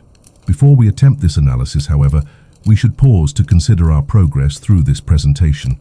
If you're still watching, You've now spent approximately 1 hour listening to detailed discussions of medieval elf characteristics, behavior patterns, and social impacts. This represents a substantial investment of your time and attention in a topic that has minimal practical relevance to contemporary life. Medieval elves, regardless of their historical reality, do not affect your daily activities, career prospects, or personal relationships. Yet, you're still here. This persistence suggests either genuine fascination with obscure historical topics or susceptibility to the hypnotic effects of systematic, detailed exposition. Both responses are perfectly reasonable, though they reflect different cognitive approaches to information processing. If you're genuinely interested in medieval supernatural beliefs, you have my respect and condolences. Academic study of these topics requires considerable dedication to subjects that most people find boring, irrelevant, or actively annoying. If you're here because of the hypnotic effects of detailed narration, you're experiencing a common psychological phenomenon. The human brain often finds systematic organization and comprehensive coverage of complex topics soothing, even when the topics themselves are not particularly engaging. This cognitive response explains the popularity of documentary programs, educational videos, and other content that provides detailed information about subjects that viewers would never research independently. The process of learning becomes more important than the content being learned. In either case, your continued presence demonstrates remarkable persistence. You are now part of an extremely small group of people who have listened to over an hour of medieval elf analysis. This distinction is unlikely to be useful in any practical context, but it represents a genuine achievement in sustained attention. If you're wondering whether the remaining hour will be more or less engaging than what you've already experienced, I can confidently predict that it will be approximately the same. The methodology, pace, and level of detail will remain consistent throughout the rest of this presentation. Now, where were we? Ah yes, the transformation of malevolent medieval elves into benevolent Christmas helpers. The transformation of medieval elves from supernatural threats into Christmas helpers did not occur overnight, nor did it happen through a single coordinated effort. Instead, it was the result of multiple cultural processes that unfolded over several centuries, each contributing specific modifications to elf characteristics and social roles. The first significant step in this transformation was the theological reinterpretation of elf nature that occurred during the late medieval period. As discussed previously, religious authorities began promoting the concept of domesticated elves who could be converted from malevolent spirits into helpful supernatural assistants. This domestication movement succeeded in modifying popular perceptions of elf behavior, but it didn't address the fundamental question of elf ontological status. Were elves demonic entities that could be temporarily subdued through religious ritual, or were they neutral supernatural beings that could be permanently reformed through appropriate spiritual intervention? The distinction was crucial because it determined the long-term stability of elf-human relationships. If elves were essentially demonic, then their helpful behavior was merely a temporary facade that could be dropped whenever their true nature reasserted itself. If they were neutral entities, then their behavior modification could potentially be permanent. The theological debate over elf nature occupied considerable attention from medieval religious scholars, generating numerous treatises, commentaries, and official pronouncements. However, the debate remained largely academic, with little impact on practical elf domestication activities. From the perspective of families and communities engaged in elf relationships, the theoretical questions were less important than the practical results. If domesticated elves provided consistent assistance without causing harm, then their ultimate spiritual status was a matter for theologians rather than practitioners. This pragmatic approach to supernatural relationships reflects broader characteristics of medieval religious culture, which emphasized practical piety over theological sophistication. Most medieval Christians were more concerned with getting to heaven than with understanding the precise mechanics of salvation. Similarly, most practitioners of elf domestication were more interested in obtaining supernatural assistance than in comprehending the metaphysical principles that made such assistance possible. This practical focus allowed elf domestication to flourish, even while its theoretical foundations remained contested. The second major factor in elf transformation was the gradual urbanization of European society during the late medieval and early modern periods. As populations concentrated in towns and cities, traditional rural supernatural beliefs came into contact with more sophisticated intellectual and commercial cultures. Urban environments required different types of supernatural assistance than rural areas. Instead of help with agriculture and animal husbandry, city residents needed assistance with crafts, trade, and other specialized activities. This shift in demand created pressure for elves to develop new skills and modify their traditional behavior patterns. Urban elves apparently adapted to these changing requirements with remarkable flexibility, demonstrating abilities in metalworking, textile production, food preparation, and other crafts that were essential to city life. Their supernatural precision and attention to detail made them particularly valuable for tasks requiring high levels of quality control. The commercial advantages of elf assistance created economic incentives for maintaining positive elf relationships, leading to the development of more sophisticated domestication techniques and more formalized partnership agreements. Urban elf domestication became a specialized skill that was taught through apprenticeship programs and professional guilds. This professionalization of elf relationships marked a significant departure from the informal family-based approaches that had characterized rural elf domestication. Urban practitioners developed standardized procedures, quality control measures, and training protocols that made elf partnership more reliable and predictable. The third major factor was the Protestant Reformation, which fundamentally altered European religious culture and created new contexts for supernatural beliefs. Protestant theology rejected many traditional Catholic practices, including prayers to saints, reliance on relics, and various forms of folk magic that had been tolerated by medieval church authorities. However, Protestant reformers were reluctant to completely suppress supernatural beliefs that had deep cultural roots and practical benefits. Instead of banning elf domestication outright, they reinterpreted it as a form of divine providence, God's provision of supernatural assistance to faithful Christian families. This reinterpretation removed the potential theological objections to elf relationships while maintaining their practical benefits. Protestant families could continue to receive elf assistance without worrying about accusations of magic or superstition, as long as they attributed their success to God rather than to their own ritual skills. The Protestant emphasis on hard work and practical productivity also aligned well with the characteristics of domesticated elves, who were known for their industriousness and attention to detail. Elf assistance could be seen as a reward for virtuous behavior rather than as the result of supernatural manipulation. This theological reconciliation allowed elf domestication to continue throughout the Protestant regions of Europe, though it gradually became less ritualized and more secularized. The elaborate ceremonial procedures that had characterized medieval elf relationships gave way to simpler, more practical arrangements. The fourth major factor was the scientific revolution, which introduced new ways of understanding natural phenomena and reduced reliance on supernatural explanations for everyday events. However, the impact of scientific thinking on elf beliefs was more complex than might be expected. Rather than completely undermining belief in elves, scientific methodology provided new frameworks for understanding and improving elf relationships. Practitioners began to approach elf domestication with systematic observation, controlled experimentation, and careful documentation of results. This scientific approach to supernatural relationships produced more effective domestication techniques and more reliable elf partnerships. The application of rational methodology to irrational phenomena created a synthesis that satisfied both traditional believers and modern skeptics. Scientific elf domestication also generated detailed records that provide valuable insights into the practical aspects of human-elf relationships.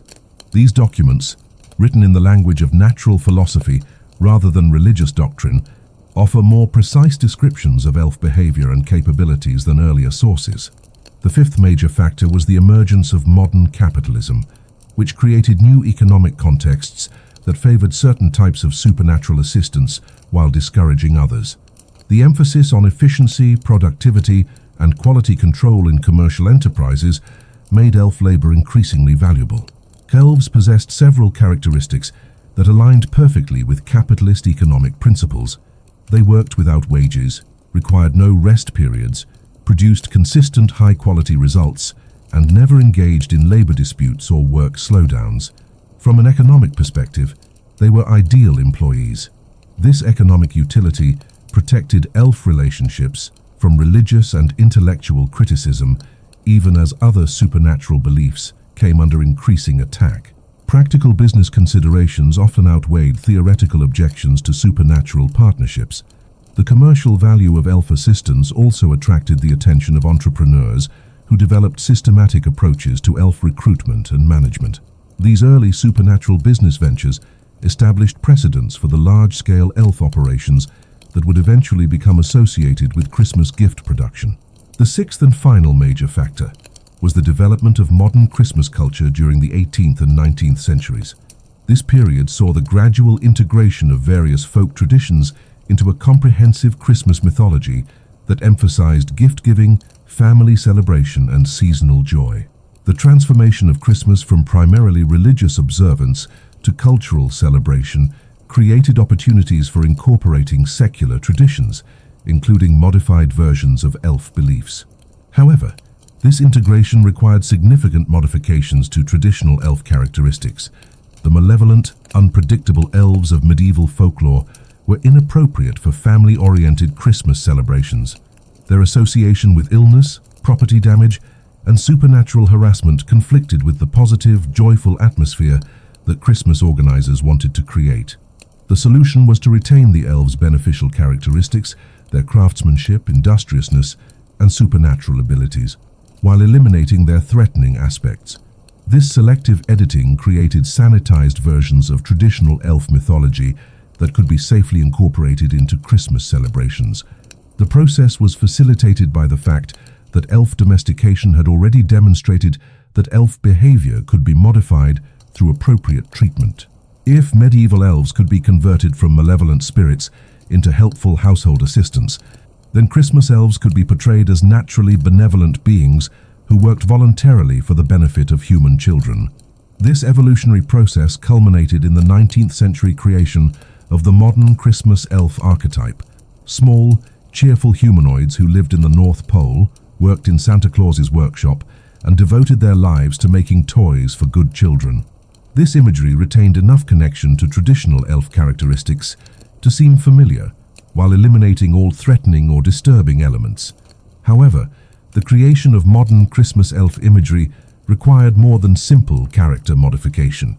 It also required the development of comprehensive mythological frameworks that explained how the new system worked, why elves cooperated with humans, and what motivated their apparently altruistic behavior. The most influential solution was the concept of contractual employment.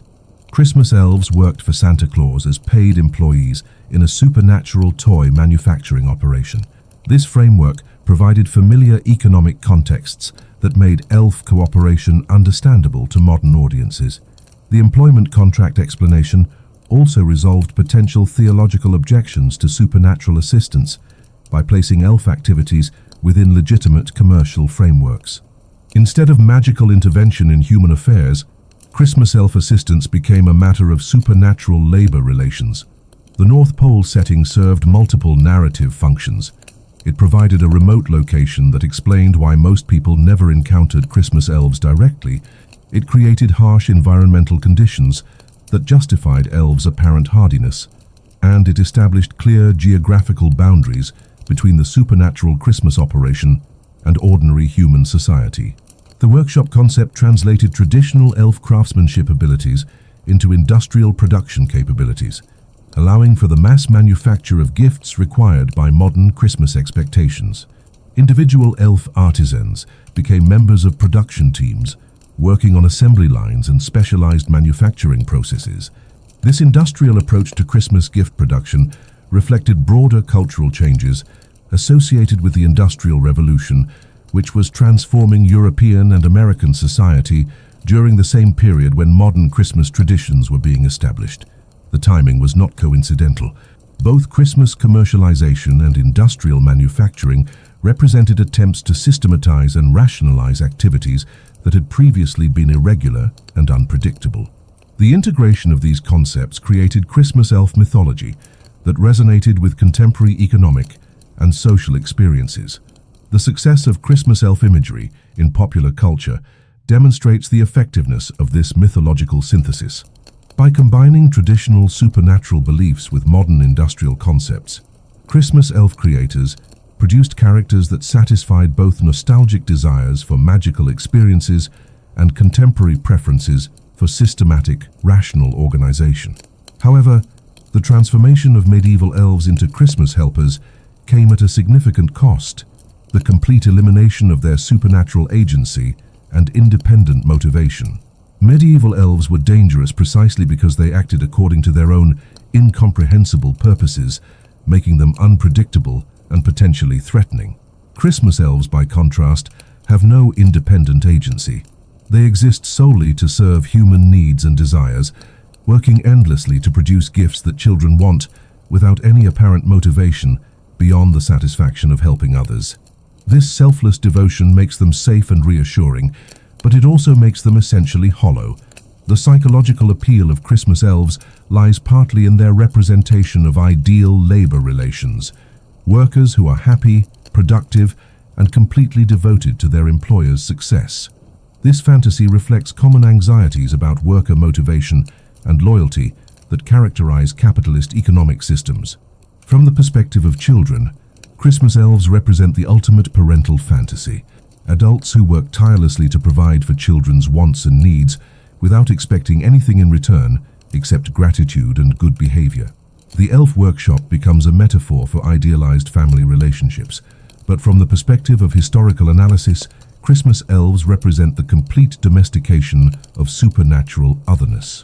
The alien, unpredictable, potentially dangerous characteristics that made medieval elves genuinely supernatural have been eliminated in favor of familiar, comfortable, thoroughly anthropocentric imagery. This domestication process reflects broader cultural trends toward the rationalization and commercialization of traditional beliefs. Modern Christmas culture has performed similar transformations on numerous other folk traditions, eliminating threatening or disturbing elements while retaining commercially useful aspects. The result is a sanitized version of supernatural belief that provides the psychological comfort of magical thinking, without the existential anxiety that genuine encounters with otherness would create. This transformation raises important questions about the relationship between authentic supernatural experience and commodified spiritual imagery. If medieval elf encounters represented genuine contact with non-human intelligence, then Christmas elves represent the complete trivialization of that contact. Alternatively, if medieval elf beliefs were primarily psychological and social constructions, then Christmas elves represent a more honest acknowledgement of the human-centered nature of supernatural mythology. In this interpretation, Christmas elves are simply more transparent about their function as projections of human desires and anxieties. The question of authenticity becomes particularly complex when we consider the historical continuity between medieval and modern elf imagery. Christmas elves didn't emerge from vacuum. They evolved from earlier traditions through specific cultural processes that preserved some characteristics while eliminating others. This evolutionary continuity suggests that Christmas elves retain some connection to whatever psychological or supernatural realities generated medieval elf beliefs. However, the nature of that connection remains obscure and probably unknowable through historical analysis alone. What we can say with confidence is that the transformation from medieval to modern elf imagery reflects broader changes in European and American culture that occurred during the early modern and modern periods. The same social forces that produced industrial capitalism, scientific rationalism, and consumer culture also produced Christmas elves. This cultural synchronization suggests that Christmas elves serve specific functions in modern society that parallel the functions served by medieval elves in their historical contexts. Both versions of elf mythology provide frameworks for understanding and managing aspects of human experience that resist rational explanation. Medieval elves explained illness, misfortune, and various forms of suffering through supernatural agency, providing communities with targets for protective action and sources of hope for supernatural intervention. Christmas elves explain the abundance and generosity that characterize idealized Christmas celebrations, providing families with frameworks for understanding seasonal gift-giving and childhood innocence. Both mythologies serve similar psychological functions. They externalize human experiences that are too complex or emotionally charged to be processed through purely rational frameworks. The specific content of the mythologies changes to reflect different cultural contexts, but their fundamental structure remains consistent. This structural consistency suggests that elf beliefs, in whatever form, address persistent human needs that transcend particular historical periods or cultural systems. The specific characteristics of elves may vary, but their basic function as supernatural mediators between human consciousness and incomprehensible aspects of reality remains constant. From this perspective, the transformation of medieval elves into Christmas helpers represents adaptation rather than fundamental change. The underlying psychological and social needs that generated medieval elf beliefs continue to exist in modern society, but they require different mythological frameworks to address contemporary cultural contexts. However, this functional continuity may mask significant losses in terms of psychological and spiritual authenticity. Medieval elf beliefs, whatever their ultimate basis in reality, provided their believers with genuine encounters with otherness, experiences that challenged anthropocentric assumptions and forced recognition of non-human agency. Christmas elf beliefs, by contrast, provide only anthropocentric fantasies that reinforce rather than challenge human-centered perspectives. The otherness of Christmas elves is purely superficial. They look different from humans, but they think, feel, and act in thoroughly human ways. This difference has important implications for the psychological and spiritual development of individuals and communities. Genuine encounters with otherness, even if mediated through mythological frameworks, can promote intellectual humility, emotional flexibility, and spiritual growth. Commodified pseudo-encounters with sanitized otherness provide temporary comfort and entertainment, but they may actually inhibit psychological development by reinforcing narcissistic assumptions about human centrality in the universe. The question of whether modern Christmas culture represents progress or regression from medieval supernatural beliefs cannot be answered definitively, because it depends on value judgments about the relative importance of psychological comfort versus authentic spiritual challenge. What can be said objectively is that the transformation represents a fundamental shift in the relationship between human consciousness and supernatural imagery. Medieval elves demanded respect, caution, and recognition of human limitations. Christmas elves provide unconditional service and validation of human worthiness.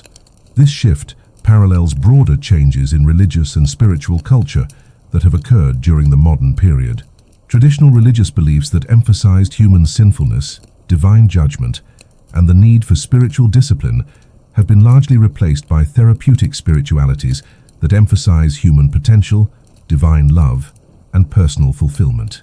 Christmas elf mythology reflects these broader cultural trends while translating them into secular contexts that can be enjoyed by people from diverse religious backgrounds. The universal appeal of Christmas elves demonstrates the effectiveness of this translation process.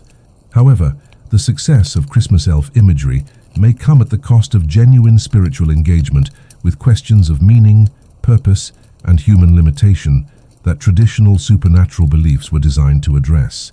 But perhaps I'm overanalyzing the cultural significance of fictional characters who exist primarily to sell toys and promote seasonal consumption. Christmas elves are, after all, marketing devices rather than theological statements or psychological interventions.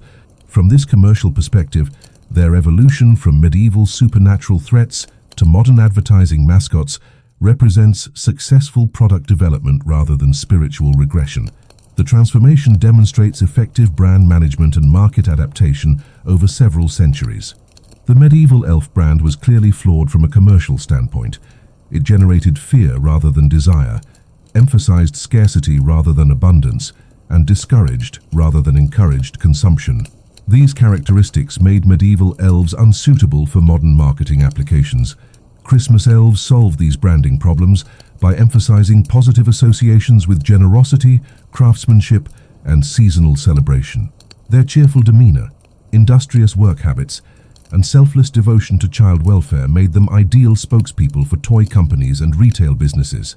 The North Pole Workshop concept provided additional marketing advantages by creating artificial scarcity, limited production capacity, and temporal urgency, annual delivery deadlines that encouraged immediate purchase decisions.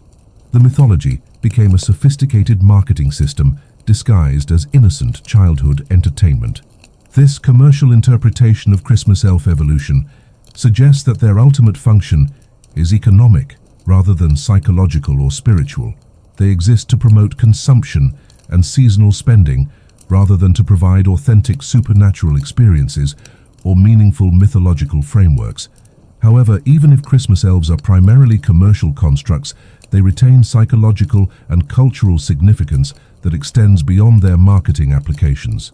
Children and adults who engage with Christmas elf imagery are not simply responding to advertising.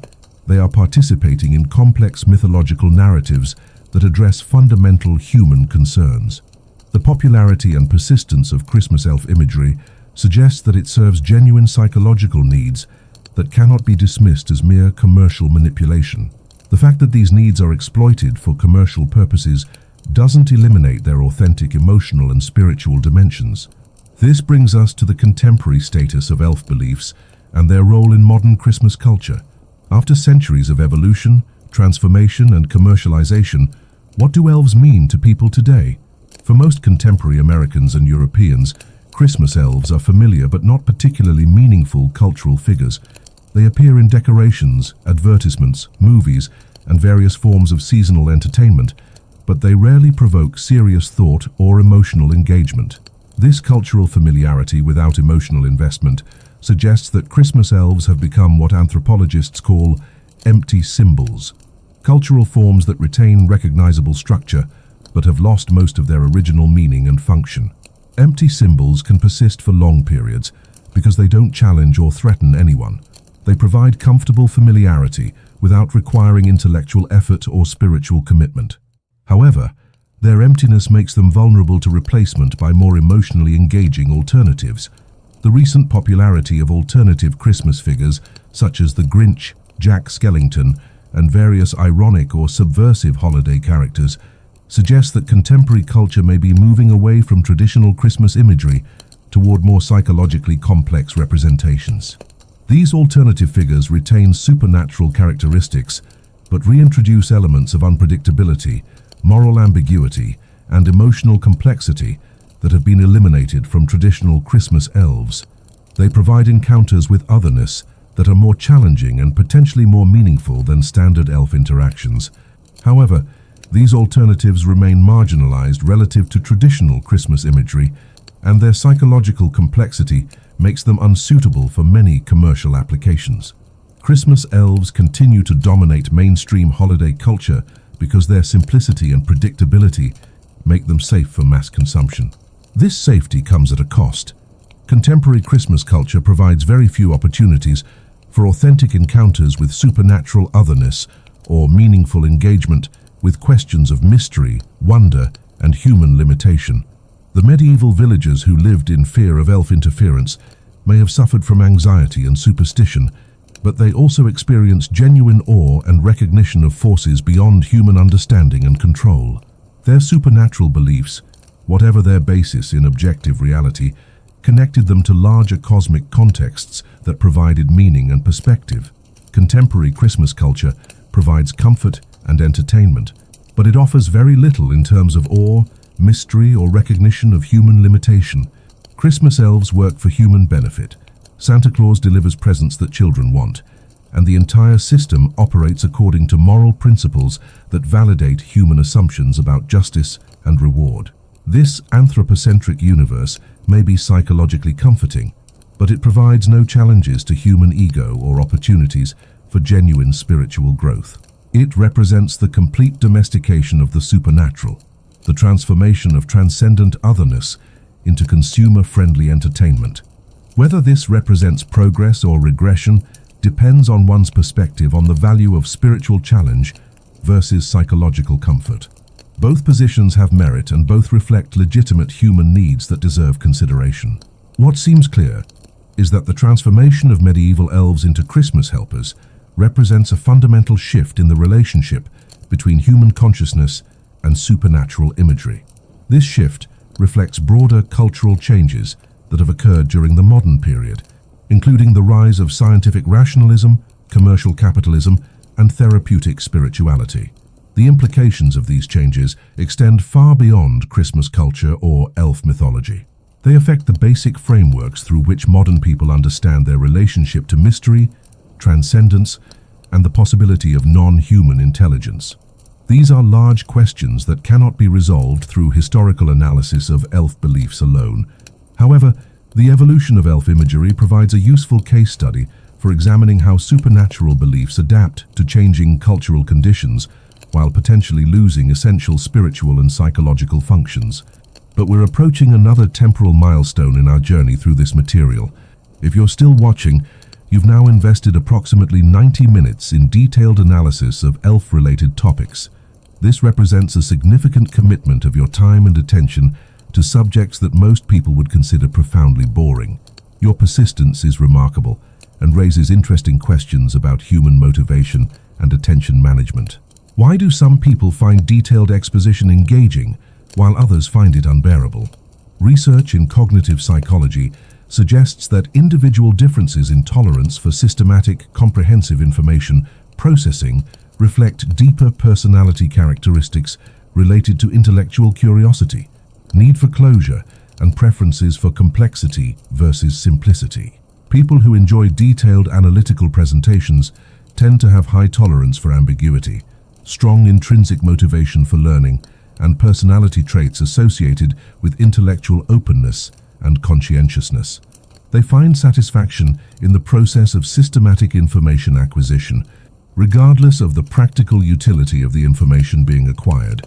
Conversely, people who find detailed presentations boring or frustrating tend to have stronger needs for immediate practical relevance, lower tolerance for ambiguity, and personality traits associated with pragmatism and efficiency. They evaluate information primarily in terms of its utility for achieving specific goals. Neither approach is inherently superior. They reflect different cognitive styles that are adapted to different types of challenges and environments. However, contemporary culture tends to favor rapid, goal-oriented information processing over systematic, comprehensive analysis. This cultural bias may contribute to declining attention spans, reduced tolerance for complexity, and increasing preference for entertainment over education in media consumption patterns. The fact that you've sustained attention through 90 minutes of elf analysis suggests resistance to these cultural trends. Whether such resistance is beneficial or problematic depends on one's perspective on the value of deep versus broad knowledge acquisition. Both approaches have advantages and disadvantages in different contexts. What seems clear is that your willingness to engage with detailed, systematic analysis of obscure historical topics represents an increasingly rare cognitive and cultural disposition. Whether this rarity makes your behavior admirable or concerning is a matter of personal judgment. In any case, your continued presence indicates either genuine fascination with the material or remarkable persistence in the face of boredom. Both responses are psychologically interesting and culturally significant. We're now approaching the final phase of our analysis, which will examine the contemporary status and future prospects of elf-related beliefs and imagery. This section will be approximately as detailed and systematic as what you've already experienced, though it will focus on more recent historical developments. If you've made it this far, you're likely to continue through the remainder of the presentation. However, if you're beginning to experience attention fatigue, this would be an appropriate point to take a break or discontinue viewing. The choice is yours, though I should mention that the final section contains the resolution of the Christmas detail that was mentioned in the introduction. That detail will appear in approximately 23 minutes, assuming you continue watching at normal speed. Now let us proceed to examine the modern Christmas elf industrial complex and its implications for contemporary supernatural culture. The transformation of medieval elves into Christmas helpers culminated in the 20th century with the emergence of what can only be described as a comprehensive supernatural manufacturing mythology. This system, which combines elements of industrial capitalism, labor relations, and seasonal gift distribution represents one of the most sophisticated mythological constructs ever developed by human culture. The modern Christmas elf industrial complex operates according to principles that would be familiar to any contemporary business analyst: centralized management, Santa Claus as CEO, specialized manufacturing facilities, the North Pole Workshop, systematic quality control, the Naughty Nice evaluation system, and global distribution networks, Christmas Eve delivery logistics. However, this apparently rational system is built on supernatural premises that violate numerous laws of physics, economics, and human behavior. The ability of contemporary culture to accept these contradictions without cognitive dissonance demonstrates the remarkable flexibility of human belief systems when properly managed through mythological frameworks.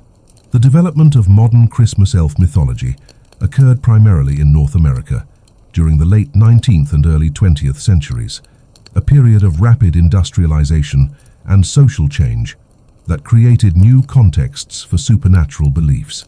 The timing was not coincidental. Christmas elf imagery evolved to address psychological and cultural needs generated by industrial capitalism while disguising those needs as innocent childhood entertainment. The key innovation was the concept of benevolent supernatural capitalism, a magical economic system that combined the productivity advantages of industrial manufacturing with the moral advantages of gift-giving rather than profit-seeking. Christmas elves work in factories, but they work for love rather than wages. They use advanced manufacturing techniques, but they produce toys rather than commodity products. This synthesis resolved potential tensions between traditional Christian values and modern commercial practices by presenting capitalism as altruistic service rather than self-interested accumulation. The Christmas Elf Workshop became a model of ideal labor relations where workers were happy, productive, and completely aligned with management objectives. The psychological appeal of this model is obvious. It provides a fantasy of economic activity that generates abundance without exploitation, productivity without alienation, and efficiency without dehumanization. Christmas elves demonstrate that industrial capitalism can be both economically successful and morally virtuous if properly motivated. However, the model depends on several assumptions that are clearly impossible in ordinary human economic systems. Christmas elves work without wages because they derive satisfaction from helping children. They require no rest because supernatural physiology eliminates fatigue. They experience no conflicts with management because their interests are perfectly aligned with organizational objectives. These assumptions create a mythological economic system that cannot be replicated in the real world, but that provides powerful imagery for thinking about ideal labor relations. The Christmas Elf Workshop becomes a utopian vision of post-scarcity economics, where material abundance eliminates competition and conflict. From the perspective of children, Christmas elf mythology provides reassurance that adult economic activity serves their interests rather than competing with them for resources and attention. Instead of viewing adult work as something that takes parents away from family time, children can understand it as part of the larger system that ultimately produces Christmas gifts. From the perspective of adults, Christmas elf mythology provides frameworks for understanding seasonal gift-giving as something more meaningful than simple consumption or social obligation. Gift-giving becomes participation in a magical system of benevolent production and distribution that connects families to larger cosmic purposes. These psychological functions explain the persistence and popularity of Christmas elf imagery despite its obvious fictional status. Christmas elves serve emotional and social needs that cannot be met through purely rational analysis of economic and family relationships. However, the effectiveness of Christmas elf mythology in providing psychological comfort may come at the cost of realistic understanding of economic and social systems. Children who grow up believing in magical production and distribution may be poorly prepared for encountering actual economic relationships that involve competition, scarcity, and conflicting interests. Similarly, adults who rely on Christmas elf imagery to make sense of seasonal consumption may avoid confronting the actual environmental and social costs of contemporary gift-giving practices. The mythology provides emotional satisfaction while discouraging critical analysis of the systems it represents. This tension between psychological comfort and realistic understanding reflects broader challenges in contemporary culture, where mythological thinking and rational analysis often conflict rather than complement each other. Christmas elf beliefs provide a clear example of how powerful mythologies can persist despite obvious contradictions with observable reality. The commercial success of Christmas elf imagery demonstrates the market value of psychological comfort, even when it requires suspension of critical thinking. Retailers, toy manufacturers, and entertainment companies have invested billions of dollars in Christmas elf marketing because it generates consumer behavior that rational economic analysis alone cannot produce. The mythology creates artificial scarcity, limited workshop production, temporal urgency, annual delivery deadlines, and emotional investment, children's Christmas wishes, that encourage immediate purchasing decisions and higher spending levels. These marketing advantages explain why Christmas elf imagery has become ubiquitous in seasonal advertising. But the commercial exploitation of Christmas elf imagery raises important questions about the relationship between authentic cultural beliefs and manufactured marketing narratives. To what extent do contemporary Christmas elf beliefs represent genuine folk traditions versus commercial manipulation? The historical evidence suggests that modern Christmas elf imagery represents a hybrid of authentic cultural evolution and deliberate commercial development.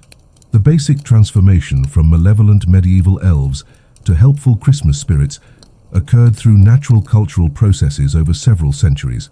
However, the specific characteristics of contemporary Christmas elves, their appearance, behavior, and industrial organization, were largely developed by 20th century marketers, advertisers, and entertainment producers who recognized the commercial potential of the basic mythological framework. This hybrid development process created Christmas elf imagery that combines authentic psychological and cultural appeal with sophisticated commercial functionality. The result is mythology that feels traditional and meaningful while serving contemporary marketing objectives. The success of this synthesis demonstrates the compatibility between mythological thinking and commercial capitalism, provided that the mythological elements support rather than challenge the basic assumptions of consumer culture. Christmas elves work because they encourage consumption while providing spiritual justification for seasonal spending. This compatibility raises important questions about the relationship between spiritual beliefs and economic systems in contemporary culture. To what extent do modern spiritual and mythological beliefs serve economic interests rather than authentic spiritual needs? The Christmas elf case study suggests that contemporary spiritual culture is heavily influenced by commercial considerations, though not necessarily in ways that eliminate authentic spiritual content. Christmas elves serve real psychological and social needs, while also serving commercial interests. However, the commercial influence may constrain the development of spiritual beliefs in directions that support consumption rather than challenge it. Spiritual beliefs that encouraged seasonal simplicity, economic restraint, or critical analysis of consumer culture would be less likely to receive commercial support and cultural reinforcement.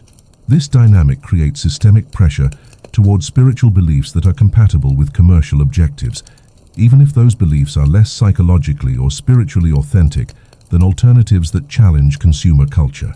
The long-term implications of this dynamic are difficult to predict, but they may include the gradual replacement of challenging spiritual beliefs with comforting entertainment that provides psychological satisfaction without promoting actual spiritual growth or social criticism. Christmas elf mythology provides a clear example of this process. It has evolved from challenging encounters with supernatural otherness into comforting fantasy that validates contemporary cultural assumptions and encourages seasonal consumption. Whether this evolution represents progress or regression depends on one's values and priorities, but it clearly represents a fundamental transformation in the relationship between spiritual beliefs and social functions. These concerns become particularly relevant when we consider the role of Christmas elf mythology in contemporary childhood development. Children who grow up with Christmas elf beliefs as their primary exposure to supernatural concepts may develop understanding of spirituality that is primarily commercial and anthropocentric. This early conditioning may influence their later spiritual development in ways that limit their ability to engage with more challenging forms of spiritual belief or practice. The comfort and predictability of Christmas elf mythology may actually inhibit the development of psychological capacities needed for authentic spiritual growth. Alternatively, Christmas elf beliefs may provide necessary psychological foundations that enable later spiritual development by creating positive associations with supernatural concepts and mythological thinking. The specific content of childhood supernatural beliefs may be less important than the general cultivation of imaginative and symbolic thinking capacities. Research in developmental psychology has not yet resolved these questions, partly because the long-term spiritual implications of childhood supernatural beliefs are difficult to study systematically. However, the questions are important because they affect decisions about how to present spiritual and mythological concepts to children. Should parents encourage Christmas elf beliefs because they provide psychological comfort and cultural integration, or should they discourage them because they may inhibit later spiritual development? Should educators include Christmas elf mythology in cultural curriculum, or should they focus on more challenging and authentic spiritual traditions? These questions cannot be answered definitively based on available evidence, but they deserve serious consideration from anyone involved in childhood education or spiritual development. The pervasive influence of Christmas elf imagery in contemporary culture makes these questions relevant, regardless of one's personal religious beliefs. The contemporary status of Christmas elf beliefs also raises important questions about the future of mythological thinking in increasingly secular and scientific cultural contexts. Will supernatural beliefs like Christmas elf mythology continue to persist, or will they eventually be replaced by purely rational frameworks for understanding human experience? Current evidence suggests that mythological thinking remains robust, despite advances in scientific knowledge and secular education. Christmas elf beliefs continue to flourish even among populations that are highly educated and scientifically sophisticated. This persistence suggests that mythological thinking serves psychological functions that cannot be replaced by rational analysis alone. However, the specific content of mythological beliefs continues to evolve in response to changing cultural conditions. Contemporary Christmas elf imagery differs significantly from earlier versions, and future versions will probably differ from contemporary ones. The direction of this evolution will depend partly on broader cultural trends and partly on the specific psychological and social needs that Christmas elf mythology serves. If those needs change, the mythology will adapt accordingly. Current trends in contemporary culture suggest several possible directions for future Christmas elf evolution. Increasing environmental consciousness may lead to greater emphasis on sustainable toy production and renewable energy sources in the North Pole workshop. Growing awareness of labor rights issues may create pressure for more detailed examination of elf working conditions, benefits packages, and representation in management decisions. The mythology may evolve to address contemporary concerns about worker exploitation, even in supernatural contexts. Technological developments may influence Christmas elf imagery to incorporate advanced manufacturing techniques, artificial intelligence, and other innovations that reflect contemporary understanding of production possibilities. The workshop may become more high-tech while retaining its magical characteristics. Demographic changes may lead to greater diversity in elf representation, including different ethnic backgrounds, gender identities, and cultural traditions that reflect the increasingly multicultural nature of contemporary society. However, these evolutionary pressures must compete with commercial interests that favor stability and consistency in mythological imagery. Major changes in Christmas elf characteristics might disrupt established marketing strategies and consumer expectations, creating resistance to mythological evolution. The tension between evolutionary adaptation and commercial stability will probably determine the pace and direction of future Christmas elf development. Changes that support commercial objectives are likely to be adopted quickly, while changes that challenge commercial interests may face significant resistance. This dynamic suggests that future Christmas elf evolution will continue to be influenced primarily by commercial rather than spiritual or psychological considerations. The mythology will adapt to serve market needs while maintaining sufficient traditional content to preserve emotional appeal. The result will probably be Christmas elf imagery that becomes increasingly sophisticated in commercial functionality while becoming decreasingly authentic in spiritual and psychological content. The mythology will become more effective as marketing, but less meaningful as cultural belief. Whether this trajectory represents the natural evolution of mythological beliefs in commercial culture or a distortion of authentic spiritual processes depends on one's perspective on the relationship between spiritual and economic systems. What seems clear is that contemporary Christmas elf mythology represents a historically unique synthesis of traditional supernatural beliefs with modern commercial capitalism. This synthesis has been remarkably successful in terms of popular appeal and commercial functionality, but its long-term implications for spiritual culture remain uncertain. The Christmas elf case study provides important insights into the dynamics of mythological evolution in contemporary culture, but it also raises questions that cannot be answered through historical analysis alone. Understanding the full significance of Christmas elf beliefs requires engagement with philosophical and spiritual questions that extend beyond the scope of empirical research. However, before we can address those larger questions, we must first complete our examination of the specific historical processes that transformed medieval elves into contemporary Christmas helpers. Several important aspects of this transformation have not yet been discussed, including the role of specific individuals, institutions, and cultural events in shaping modern Christmas elf imagery. The most influential individual in the development of modern Christmas elf mythology was probably Clement Clarke Moore, whose 1823 poem, A Visit from St. Nicholas, established many of the basic characteristics of contemporary Christmas imagery.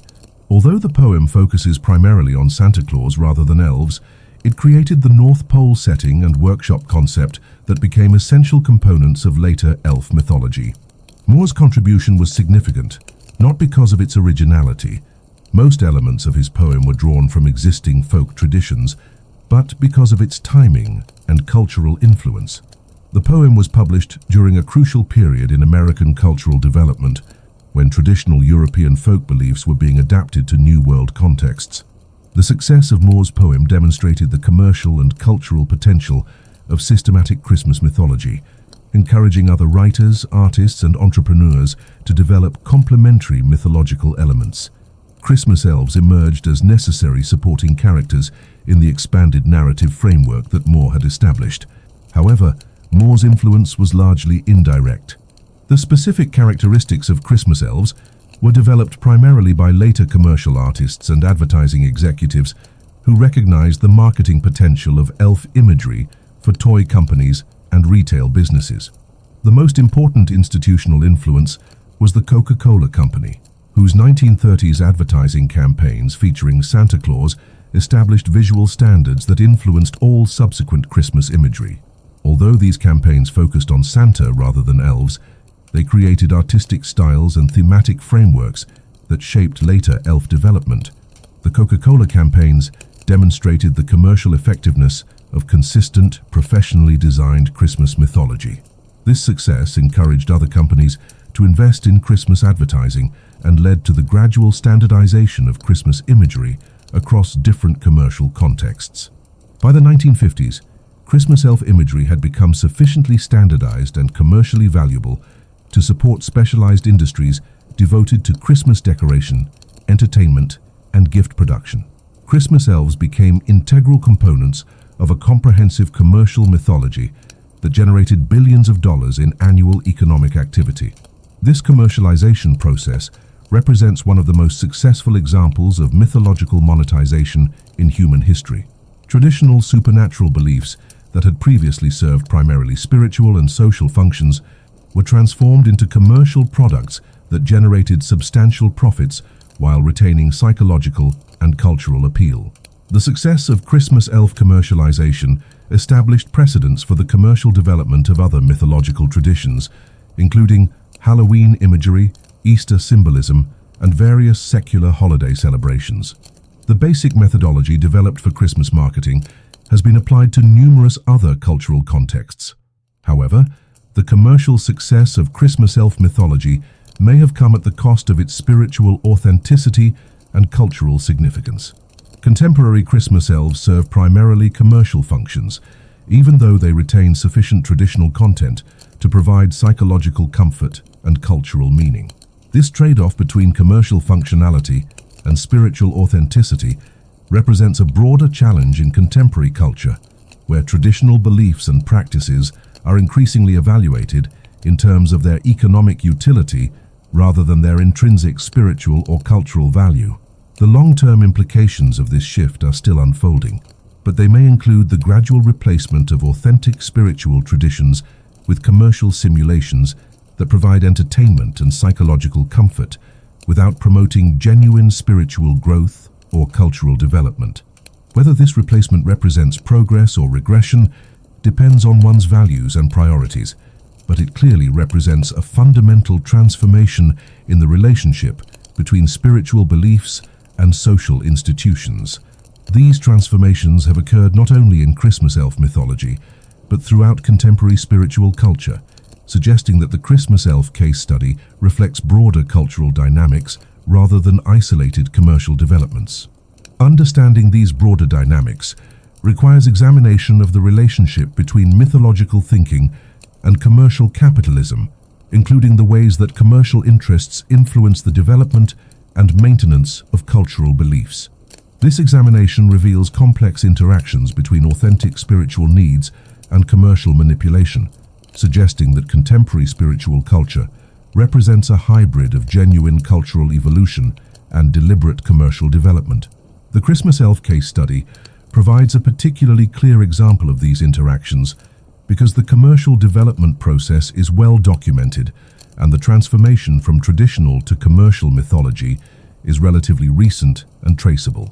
However, similar processes have probably influenced many other aspects of contemporary spiritual culture, including religious practices, therapeutic methodologies, and various forms of New Age spirituality that combine traditional spiritual concepts with commercial applications. The pervasive influence of commercial considerations on contemporary spiritual culture raises important questions about the authenticity and effectiveness of modern spiritual beliefs and practices. To what extent do contemporary spiritual traditions serve genuine spiritual needs versus commercial interests? These questions cannot be answered definitively, but they deserve serious consideration from anyone interested in spiritual development or cultural analysis. The Christmas elf case study provides useful insights into these larger questions while remaining accessible and engaging for general audiences. We are now approaching the final phase of our journey through Christmas elf evolution. The remaining portion of our analysis will examine the contemporary implications and future prospects of elf-related beliefs, including their role in childhood development, spiritual culture, and commercial society. But first, let me address the hidden Christmas detail that was promised at the beginning of this presentation. You may have forgotten about it during the intervening 97 minutes, but the detail was embedded in the analysis approximately 43 minutes ago. The detail was the mention of December 21st as the winter solstice, the date when medieval elf activity reached its annual peak. This date is exactly 4 days before December 25th, creating a temporal overlap between peak elf activity and the Christmas season. This overlap is not coincidental. The proximity of winter solstice to Christmas Day provided the original connection between elf beliefs and Christmas celebrations, even though this connection was not explicitly developed until much later in the evolutionary process. The winter solstice represents the astronomical moment when night achieves maximum duration relative to day, creating natural conditions that medieval observers associated with increased supernatural activity. The 4-day period between solstice and Christmas became a transitional time when supernatural and religious influences overlapped and interacted. This transitional period provided the original context for incorporating elf imagery into Christmas celebrations, though the specific mechanisms of this incorporation were not documented in surviving historical sources. The fact that you probably didn't notice this detail when it appeared demonstrates the effectiveness of information camouflage techniques for maintaining audience attention through extended presentations. Human attention systems are designed to monitor for explicitly promised information while processing background details at reduced levels of conscious awareness. This cognitive pattern can be exploited for educational purposes by embedding important information within comprehensive presentations that provide multiple opportunities for absorption and retention. The detail remains available for conscious recognition, even if it was not immediately identified when initially presented. Whether you consciously notice the Christmas detail or not, your brain processed and stored the information, making it available for later retrieval and analysis. This unconscious learning process demonstrates the educational value of comprehensive, systematic presentations, even when they appear to be boring or excessively detailed. The fact that you continued watching for 97 minutes, despite the apparent boredom, suggests that your unconscious learning systems recognize the value of the information being presented, even if your conscious attention systems were not consistently engaged.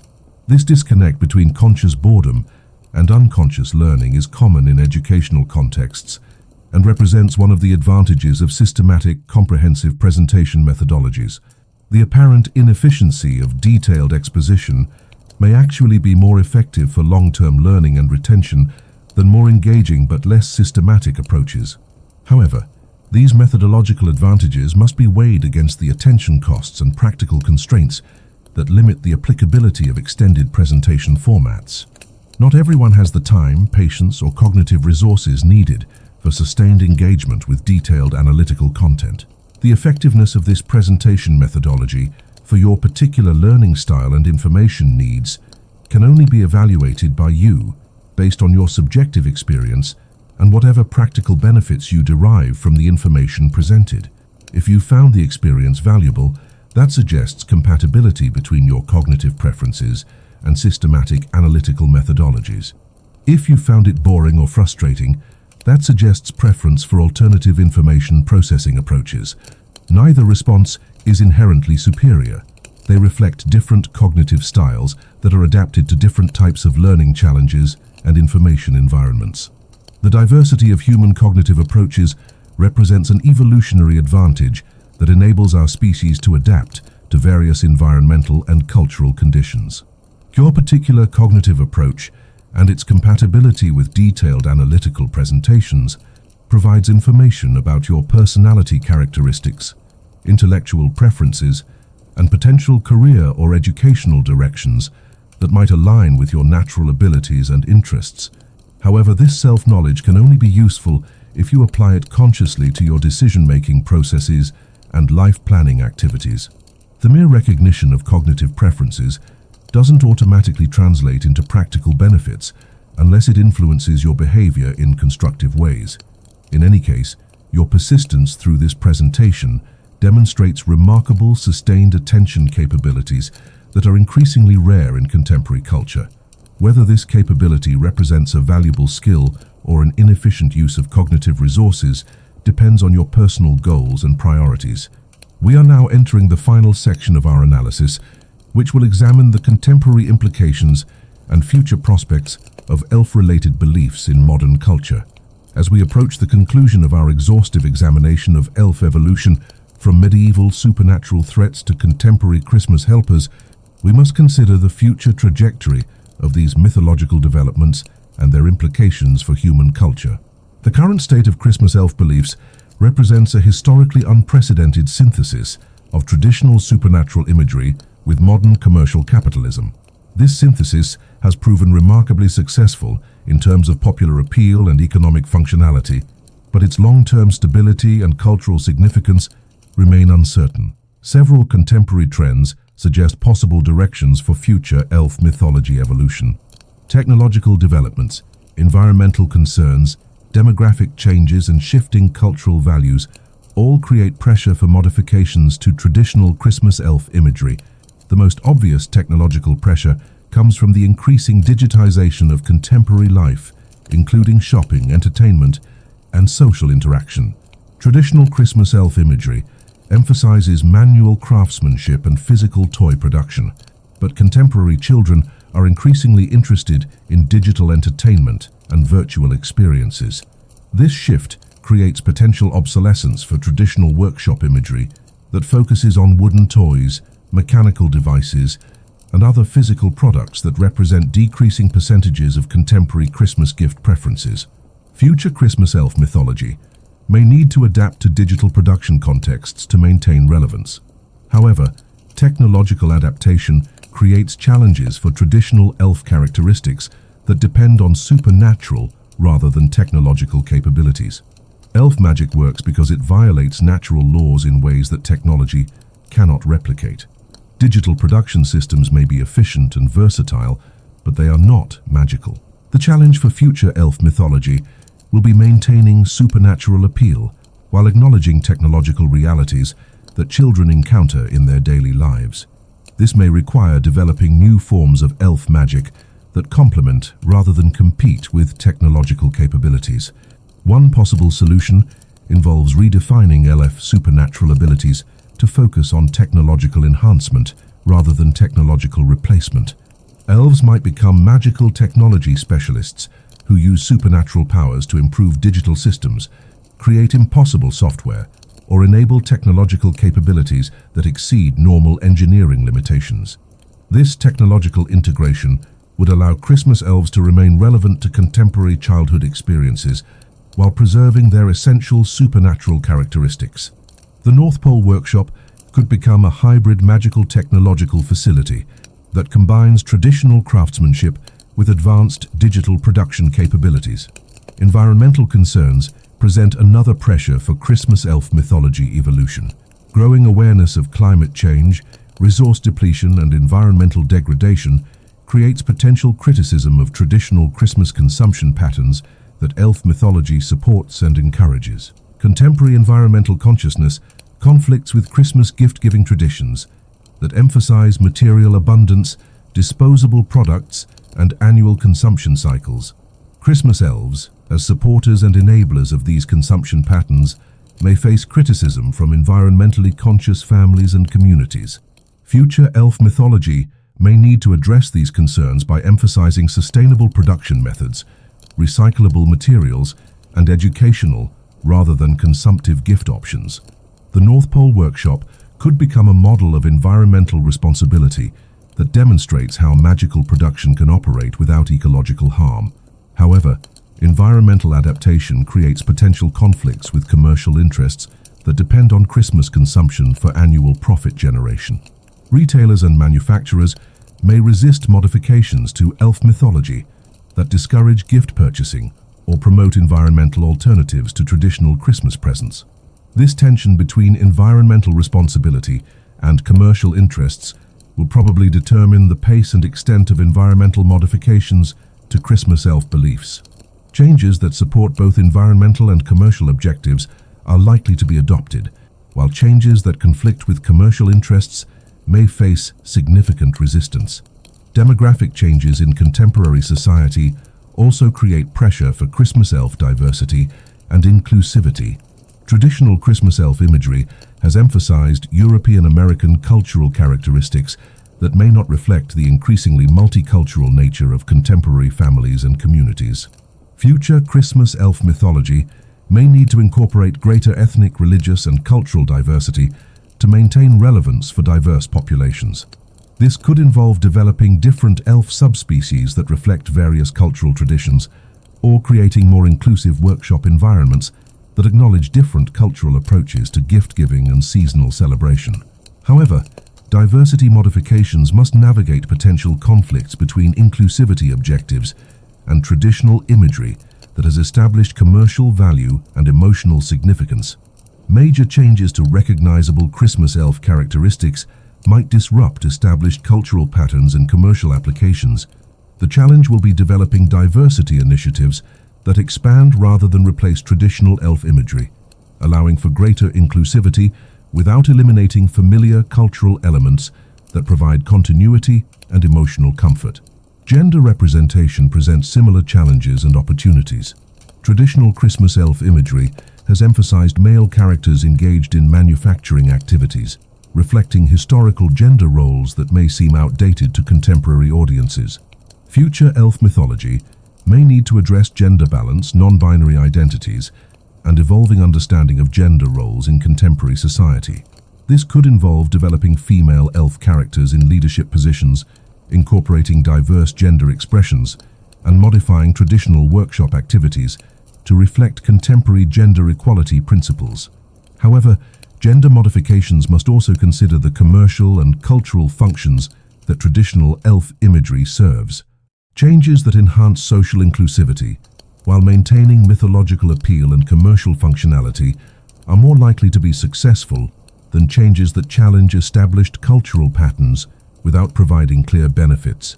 The influence of social media and digital communication on contemporary childhood experiences presents additional challenges for traditional Christmas elf mythology.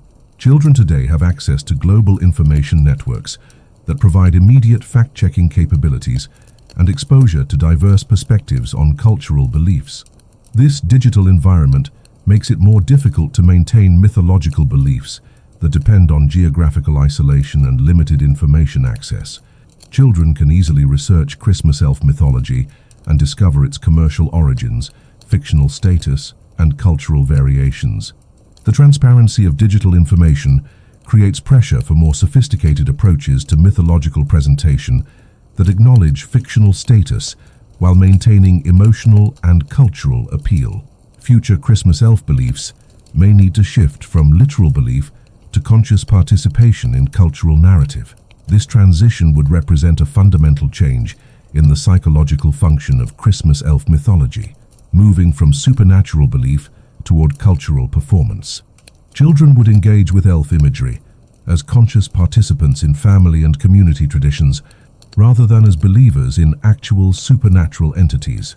Such a transition might actually strengthen the cultural significance of Christmas elf traditions by making them more intellectually honest and psychologically sustainable. Conscious participation in meaningful cultural narratives can provide emotional and social benefits without requiring suspension of critical thinking.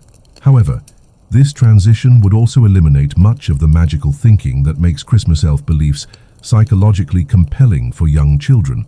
The sense of wonder and possibility that characterizes childhood engagement with supernatural beliefs might be lost in more sophisticated approaches to mythological participation.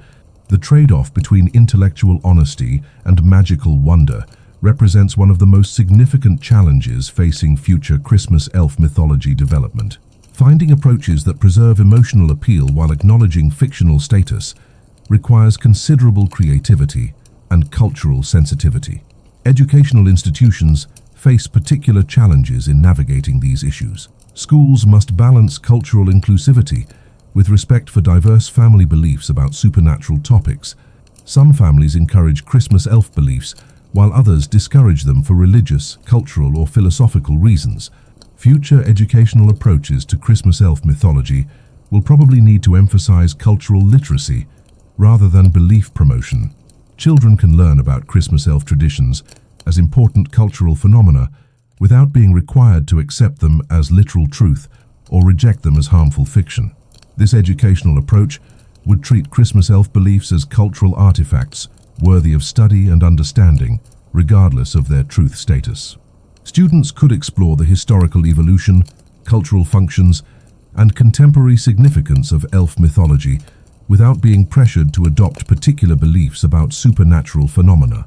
However, cultural literacy approaches may lack the emotional engagement and personal relevance that make traditional Christmas elf beliefs psychologically meaningful for children and families. Academic study of cultural phenomena provides intellectual understanding, but may not provide the emotional and social benefits that active participation in cultural traditions offers. The tension between educational objectivity and cultural participation reflects broader challenges in contemporary multicultural societies that must accommodate diverse beliefs and practices without privileging particular cultural traditions over others.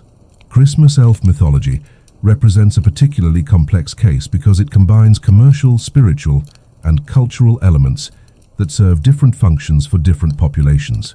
Educational and cultural institutions must develop approaches that respect this complexity while maintaining social cohesion and individual freedom. The economic implications of future Christmas elf mythology evolution deserve special consideration because of the substantial commercial interests that depend on Christmas consumption patterns. Changes that significantly alter consumer behavior could have major economic impacts on retail businesses, toy manufacturers, and related industries. Commercial resistance to mythological changes that threaten established profit patterns will probably constitute the most significant obstacle to Christmas elf evolution. Companies that have invested heavily in traditional Christmas marketing may oppose modifications that require new advertising strategies or product development approaches. However, commercial interests might also drive mythological evolution if changes promise to expand markets or increase consumption. Environmental sustainability, technological integration, and cultural inclusivity could all provide opportunities for product innovation and market expansion if properly managed. The key factor will be whether proposed changes to Christmas elf mythology support or threaten the basic consumption patterns that generate Christmas-related profits. Changes that encourage continued gift-giving while modifying the specific imagery or narrative frameworks are likely to be commercially acceptable. Changes that fundamentally challenge the consumption-based nature of contemporary Christmas celebrations would face much stronger commercial resistance and would be less likely to achieve widespread cultural adoption. This commercial influence on mythological evolution raises important questions about the relationship between authentic cultural development and manufactured commercial narratives. To what extent do contemporary Christmas elf beliefs represent genuine cultural evolution versus corporate manipulation of traditional imagery for profit maximization? The historical evidence suggests that both processes are occurring simultaneously. Authentic cultural needs and preferences continue to influence Christmas elf mythology development, but commercial considerations increasingly shape the specific directions that evolution takes. This hybrid development process creates Christmas elf imagery that serves both authentic cultural functions and commercial objectives, but the balance between these influences may shift over time in response to changing economic and social conditions. Current trends suggest that commercial influences are becoming increasingly dominant in Christmas elf mythology development, potentially at the expense of authentic cultural and spiritual functions. This shift could lead to Christmas elf beliefs that are highly effective as marketing tools, but less meaningful as cultural traditions. The long-term implications of this commercial dominance are difficult to predict, but they may include the gradual replacement of traditional cultural celebrations with manufactured consumer experiences that provide entertainment and social participation without deeper cultural or spiritual significance. Whether this replacement represents cultural progress or cultural degradation depends on one's values and priorities, but it clearly represents a fundamental transformation in the relationship between cultural traditions and economic systems.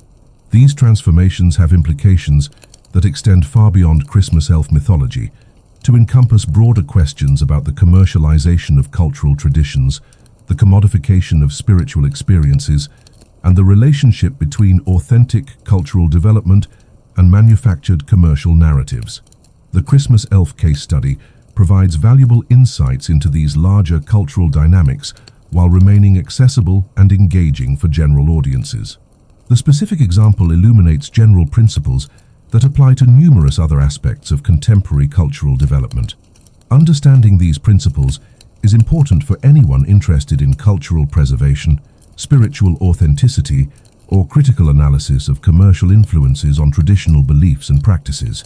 The Christmas elf example demonstrates how these influences operate and suggests strategies for maintaining cultural authenticity within commercial contexts.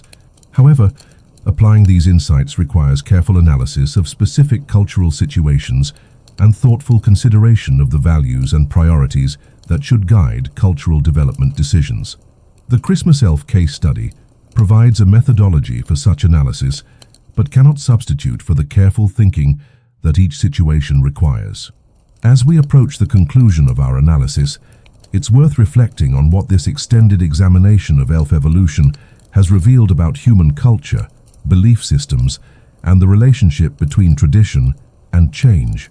The transformation of medieval elves into Christmas helpers represents a remarkable example of cultural adaptation that preserved essential psychological and social functions while completely modifying superficial characteristics and social contexts.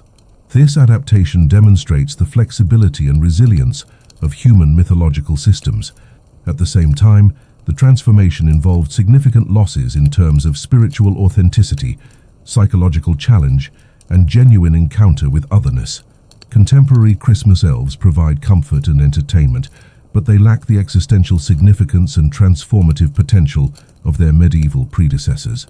This trade-off between psychological comfort and spiritual authenticity reflects broader characteristics of contemporary culture that prioritize safety, predictability, and consumer satisfaction over challenge, growth, and authentic spiritual engagement.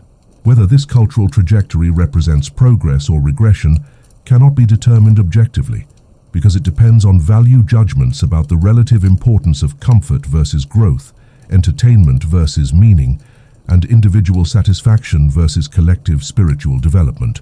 What seems clear is that the transformation of elf mythology reflects broader cultural processes that are affecting numerous other aspects of contemporary spiritual and cultural life. Understanding these processes is important for anyone interested in conscious participation in cultural development. The Christmas elf case study provides one lens for examining these larger cultural dynamics, but it is only one example among many that could be analyzed. Similar processes are occurring throughout contemporary culture, affecting religious traditions, family practices, educational systems, and various other aspects of social life. The specific details of elf evolution are less important than the general principles and processes that the example illuminates. These principles can be applied to understanding and influencing cultural development in numerous other contexts. However, such application requires careful analysis and thoughtful consideration of the specific characteristics and needs of particular cultural situations. The methodology demonstrated through elf analysis provides a framework for such consideration, but it cannot substitute for the careful thinking that each situation requires. As we conclude our journey through the historical evolution of elf-human relationships, we might ask what practical lessons can be drawn from this analysis. What does understanding elf evolution tell us about managing cultural change, preserving authentic traditions, and navigating the tensions between commercial and spiritual interests? First, the elf example demonstrates that cultural change is inevitable, and that attempts to prevent all modification of traditional beliefs and practices are likely to fail. However, the direction and pace of change can be influenced through conscious participation in cultural development processes. Second, the example shows that cultural traditions can survive significant modifications while retaining essential functions, but that some changes may eliminate crucial aspects of traditional meaning and significance. Distinguishing between superficial modifications and fundamental transformations is important for cultural preservation efforts. Third, the analysis reveals that commercial interests have become increasingly influential in contemporary cultural development, sometimes supporting authentic cultural evolution and sometimes distorting it for profit maximization. Understanding and managing commercial influences is essential for maintaining cultural authenticity. Fourth, the case study demonstrates that mythological thinking continues to serve important psychological and social functions, even in highly rational and secular cultural contexts. Attempts to eliminate mythological thinking entirely may be counterproductive and may create needs that are filled by less authentic or beneficial mythological alternatives. Fifth, the example suggests that conscious, informed participation in cultural traditions may be more sustainable and meaningful than unconscious belief in literal mythological narratives. Cultural literacy and critical thinking can enhance rather than diminish meaningful participation in traditional practices. These lessons provide general principles for thinking about cultural development, but their application requires careful consideration of specific cultural contexts and individual circumstances. The Christmas elf example provides a methodology for such consideration, rather than specific prescriptions for particular situations. Now, before we conclude this remarkably comprehensive analysis of medieval elf evolution, I must inform you about a limited-time opportunity that relates directly to the content you've just experienced. As mentioned at the beginning of this presentation, there is a special Christmas calendar available that features our friend Sleepsy Noel, the embodiment of everything we've just spent 2 hours discussing about the transformation of supernatural entities into commercially viable cultural products. The boring Christmas calendar contains 31 days of Sleepsy Knoll's different easy expressions, each one designed to provide the same hypnotic, somnolent experience you've just endured for the past 120 minutes. Each daily image captures a different aspect of Sleepsy Knoll's profound commitment to methodical boredom and systematic tedium. This calendar represents the logical culmination of everything we've learned about elf domestication, commercial mythology, and the transformation of challenging spiritual encounters into comfortable consumer products. Sleepsy Knoll embodies the complete triumph of anthropocentric spirituality over authentic encounters with otherness. Each day's expression has been carefully designed to induce the same psychological state you're currently experiencing, a hypnotic combination of intellectual engagement and emotional detachment that allows for maximum information absorption while maintaining minimal critical analysis of the underlying cultural and commercial processes being documented. The calendar is available for a limited time only, which creates the artificial scarcity and temporal urgency that we've identified as key components of successful Christmas marketing mythology. The limitation is not based on production constraints or resource availability, but rather on the psychological effectiveness of deadline-based purchasing decisions. The easy expressions featured in the calendar range from mildly contemplative boredom through systematic tedium with hints of existential resignation to complete intellectual detachment with traces of ironic self-awareness. Each expression represents months of careful development to achieve the perfect balance of engaging dullness. Owning this calendar will provide you with daily reminders of the cultural and psychological processes we've just analyzed, allowing you to experience the gradual domestication of supernatural imagery in real time as Sleepsy Knoll's expressions become increasingly familiar and non-threatening over the course of the month. The calendar also serves as a practical demonstration of how traditional spiritual symbols can be transformed into consumer products without losing their essential psychological functions. Sleepsy Knoll provides the same meditative and hypnotic benefits as traditional contemplative practices, but in a format that requires no spiritual commitment or intellectual effort. This represents the complete achievement of therapeutic spirituality, all the psychological benefits of authentic spiritual practice without any of the challenging requirements for personal growth, behavioral modification, or critical examination of existing beliefs and assumptions. The calendar is priced at a level that reflects its limited availability and specialized appeal. The cost has been carefully calculated to provide psychological validation of the product's value, while remaining accessible to the extremely small demographic that would actually want to own such an item.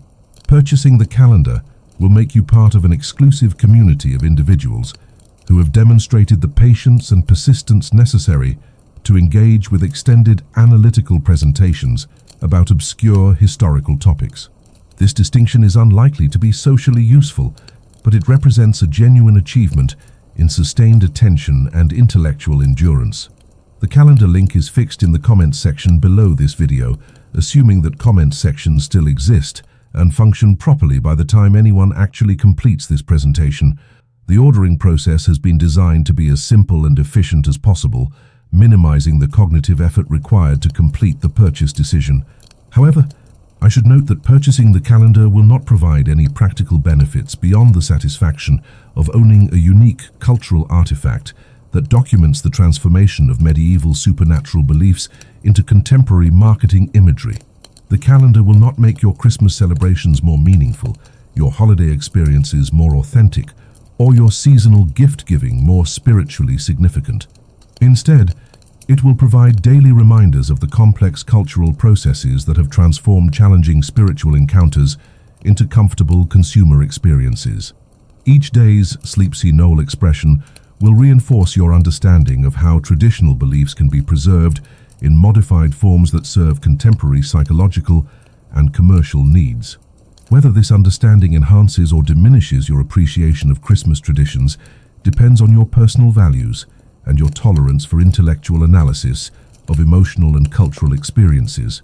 The calendar is designed for individuals who find such analysis engaging rather than destructive of traditional meaning. If you've made it this far through the presentation, you clearly possess the cognitive characteristics and cultural interests that the calendar is designed to serve. Your persistence demonstrates compatibility with the detailed, systematic approach to cultural analysis that Sleepsy Noel represents. However, you should consider carefully whether owning the calendar will enhance your life in ways that justify its cost and the space it will occupy in your living environment. The calendar serves very specific intellectual and aesthetic functions that may not align with your practical needs or decorative preferences. The decision to purchase should be based on genuine appreciation for the cultural and intellectual concepts that the calendar represents, rather than impulse buying, stimulated by the artificial urgency created by limited availability claims. In any case, the calendar will only be available for a limited time, and this may be your only opportunity to own this particular documentation of elf domestication and Christmas commercialization. The choice is yours, though I should mention that making no choice is also a choice that reflects particular values and priorities. Now, let us proceed to the conclusion of our analysis. And so, after 2 hours and approximately 30,000 words of detailed analysis, we arrive at the end of our journey through the historical transformation of medieval elves into contemporary Christmas helpers. What have we learned from this exhaustive examination? What insights have emerged from our systematic exploration of supernatural belief evolution, cultural adaptation, and commercial mythology development? Perhaps the most important lesson is that human beings possess remarkable capacity for transforming challenging spiritual and psychological experiences into comfortable consumer products without losing the essential functions that make those experiences psychologically valuable. The medieval villagers who lived in terror of elf interference experienced genuine awe, authentic encounter with otherness, and direct confrontation with the limitations of human understanding and control. These experiences were frightening and disruptive, but they were also spiritually significant and psychologically transformative. Contemporary Christmas culture provides the psychological benefits of supernatural belief, wonder, meaning, seasonal celebration, community bonding, without the existential challenges that made medieval supernatural beliefs spiritually authentic and personally transformative. This transformation represents either remarkable cultural progress or profound spiritual regression, depending on one's values and priorities. The objective evidence supports both interpretations, making definitive judgment impossible without philosophical commitments that extend beyond historical analysis. What we can say objectively is that the transformation demonstrates the remarkable adaptability and persistence of human mythological thinking. Supernatural beliefs continue to flourish even in highly rational and secular cultural contexts, though their specific content and social functions evolve to meet contemporary psychological and commercial needs. The Christmas Elf case study illuminates general principles of cultural development that apply to numerous other aspects of contemporary spiritual and cultural life. Understanding these principles is valuable for anyone interested in conscious participation in cultural evolution or critical analysis of commercial influences on traditional beliefs and practices. However, the practical application of these insights requires careful consideration of individual circumstances and personal values. The general principles revealed through elf analysis provide frameworks for thinking about cultural development, but they cannot substitute for the thoughtful reflection that specific situations require. Perhaps more importantly, our extended journey through elf evolution demonstrates the value of sustained, systematic analysis of topics that initially appear boring, irrelevant, or excessively detailed. The comprehensive examination reveals connections, patterns, and implications that remain invisible through superficial observation. The hypnotic rhythm of detailed exposition, the gradual accumulation of seemingly insignificant information, and the patient exploration of complex cultural processes create opportunities for understanding that cannot be achieved through more efficient or entertaining approaches to information acquisition. Whether this understanding justifies the time investment required for comprehensive analysis depends on individual learning preferences and personal priorities. The methodology demonstrated through this presentation appeals to particular cognitive styles and cultural interests that are not universally shared. However, for individuals who do find value in systematic, comprehensive analysis, the elf example demonstrates the insights that can emerge from sustained attention to apparently boring topics.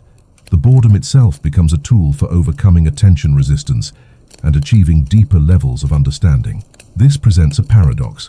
The most boring presentations may actually be the most educationally valuable, provided that audiences possess sufficient persistence to maintain attention through extended analytical processes. Your completion of this presentation suggests that you either possess such persistence or have developed it through the viewing experience. This capability represents a potentially valuable cognitive skill that can be applied to numerous other learning and analysis contexts. The specific information about medieval elves and Christmas helpers may or may not be practically useful in your daily life, but the demonstrated capacity for sustained analytical attention certainly can be. The process may be more valuable than the content, though both contribute to the overall educational experience. As we reach the final moments of our analysis, it's worth acknowledging that you have accomplished something remarkable. You have listened to 2 hours of detailed discussion about topics that most people would find unbearably boring. This represents genuine intellectual achievement, regardless of the practical utility of the information absorbed. You are now among the extremely small percentage of human beings who possess comprehensive knowledge about the historical evolution of elf-human relationships, from medieval supernatural encounters to contemporary Christmas marketing imagery. This distinction is unlikely to be socially impressive, but it represents authentic intellectual accomplishment. More importantly, you have demonstrated the cognitive persistence and intellectual curiosity necessary for engaging with complex cultural analysis that requires sustained attention and systematic thinking. These capabilities are increasingly rare in contemporary culture and increasingly valuable for understanding the complex world in which we live. Whether you apply these capabilities to other intellectual challenges or simply return to more conventional forms of entertainment and information consumption is entirely your choice. The demonstration of capacity is complete, regardless of future applications. In closing, I want to acknowledge that the hidden Christmas detail revealed earlier, the connection between winter solstice timing and peak medieval elf activity, was deliberately anticlimactic. Like most aspects of this presentation, it provided comprehensive information about topics of minimal practical significance. This anticlimax was intentional, reflecting the broader methodology that prioritizes systematic completeness over dramatic revelation. The value lies in the process of sustained analytical exploration, rather than in spectacular discoveries or practical applications. If you found this approach engaging, you possess intellectual characteristics that are well suited for academic research, detailed analysis, and systematic exploration of complex topics. If you found it tedious or frustrating, you probably prefer more dynamic and practically oriented approaches to information acquisition. Neither response is superior. They reflect different cognitive styles adapted to different intellectual and professional contexts. The diversity of human information processing approaches represents an evolutionary advantage that enables our species to adapt to various intellectual and cultural challenges. Your specific response to this presentation provides information about your cognitive preferences that may be useful for making educational, professional, and personal development decisions. However, such self-knowledge is only valuable if you apply it consciously to improve your life and work effectiveness.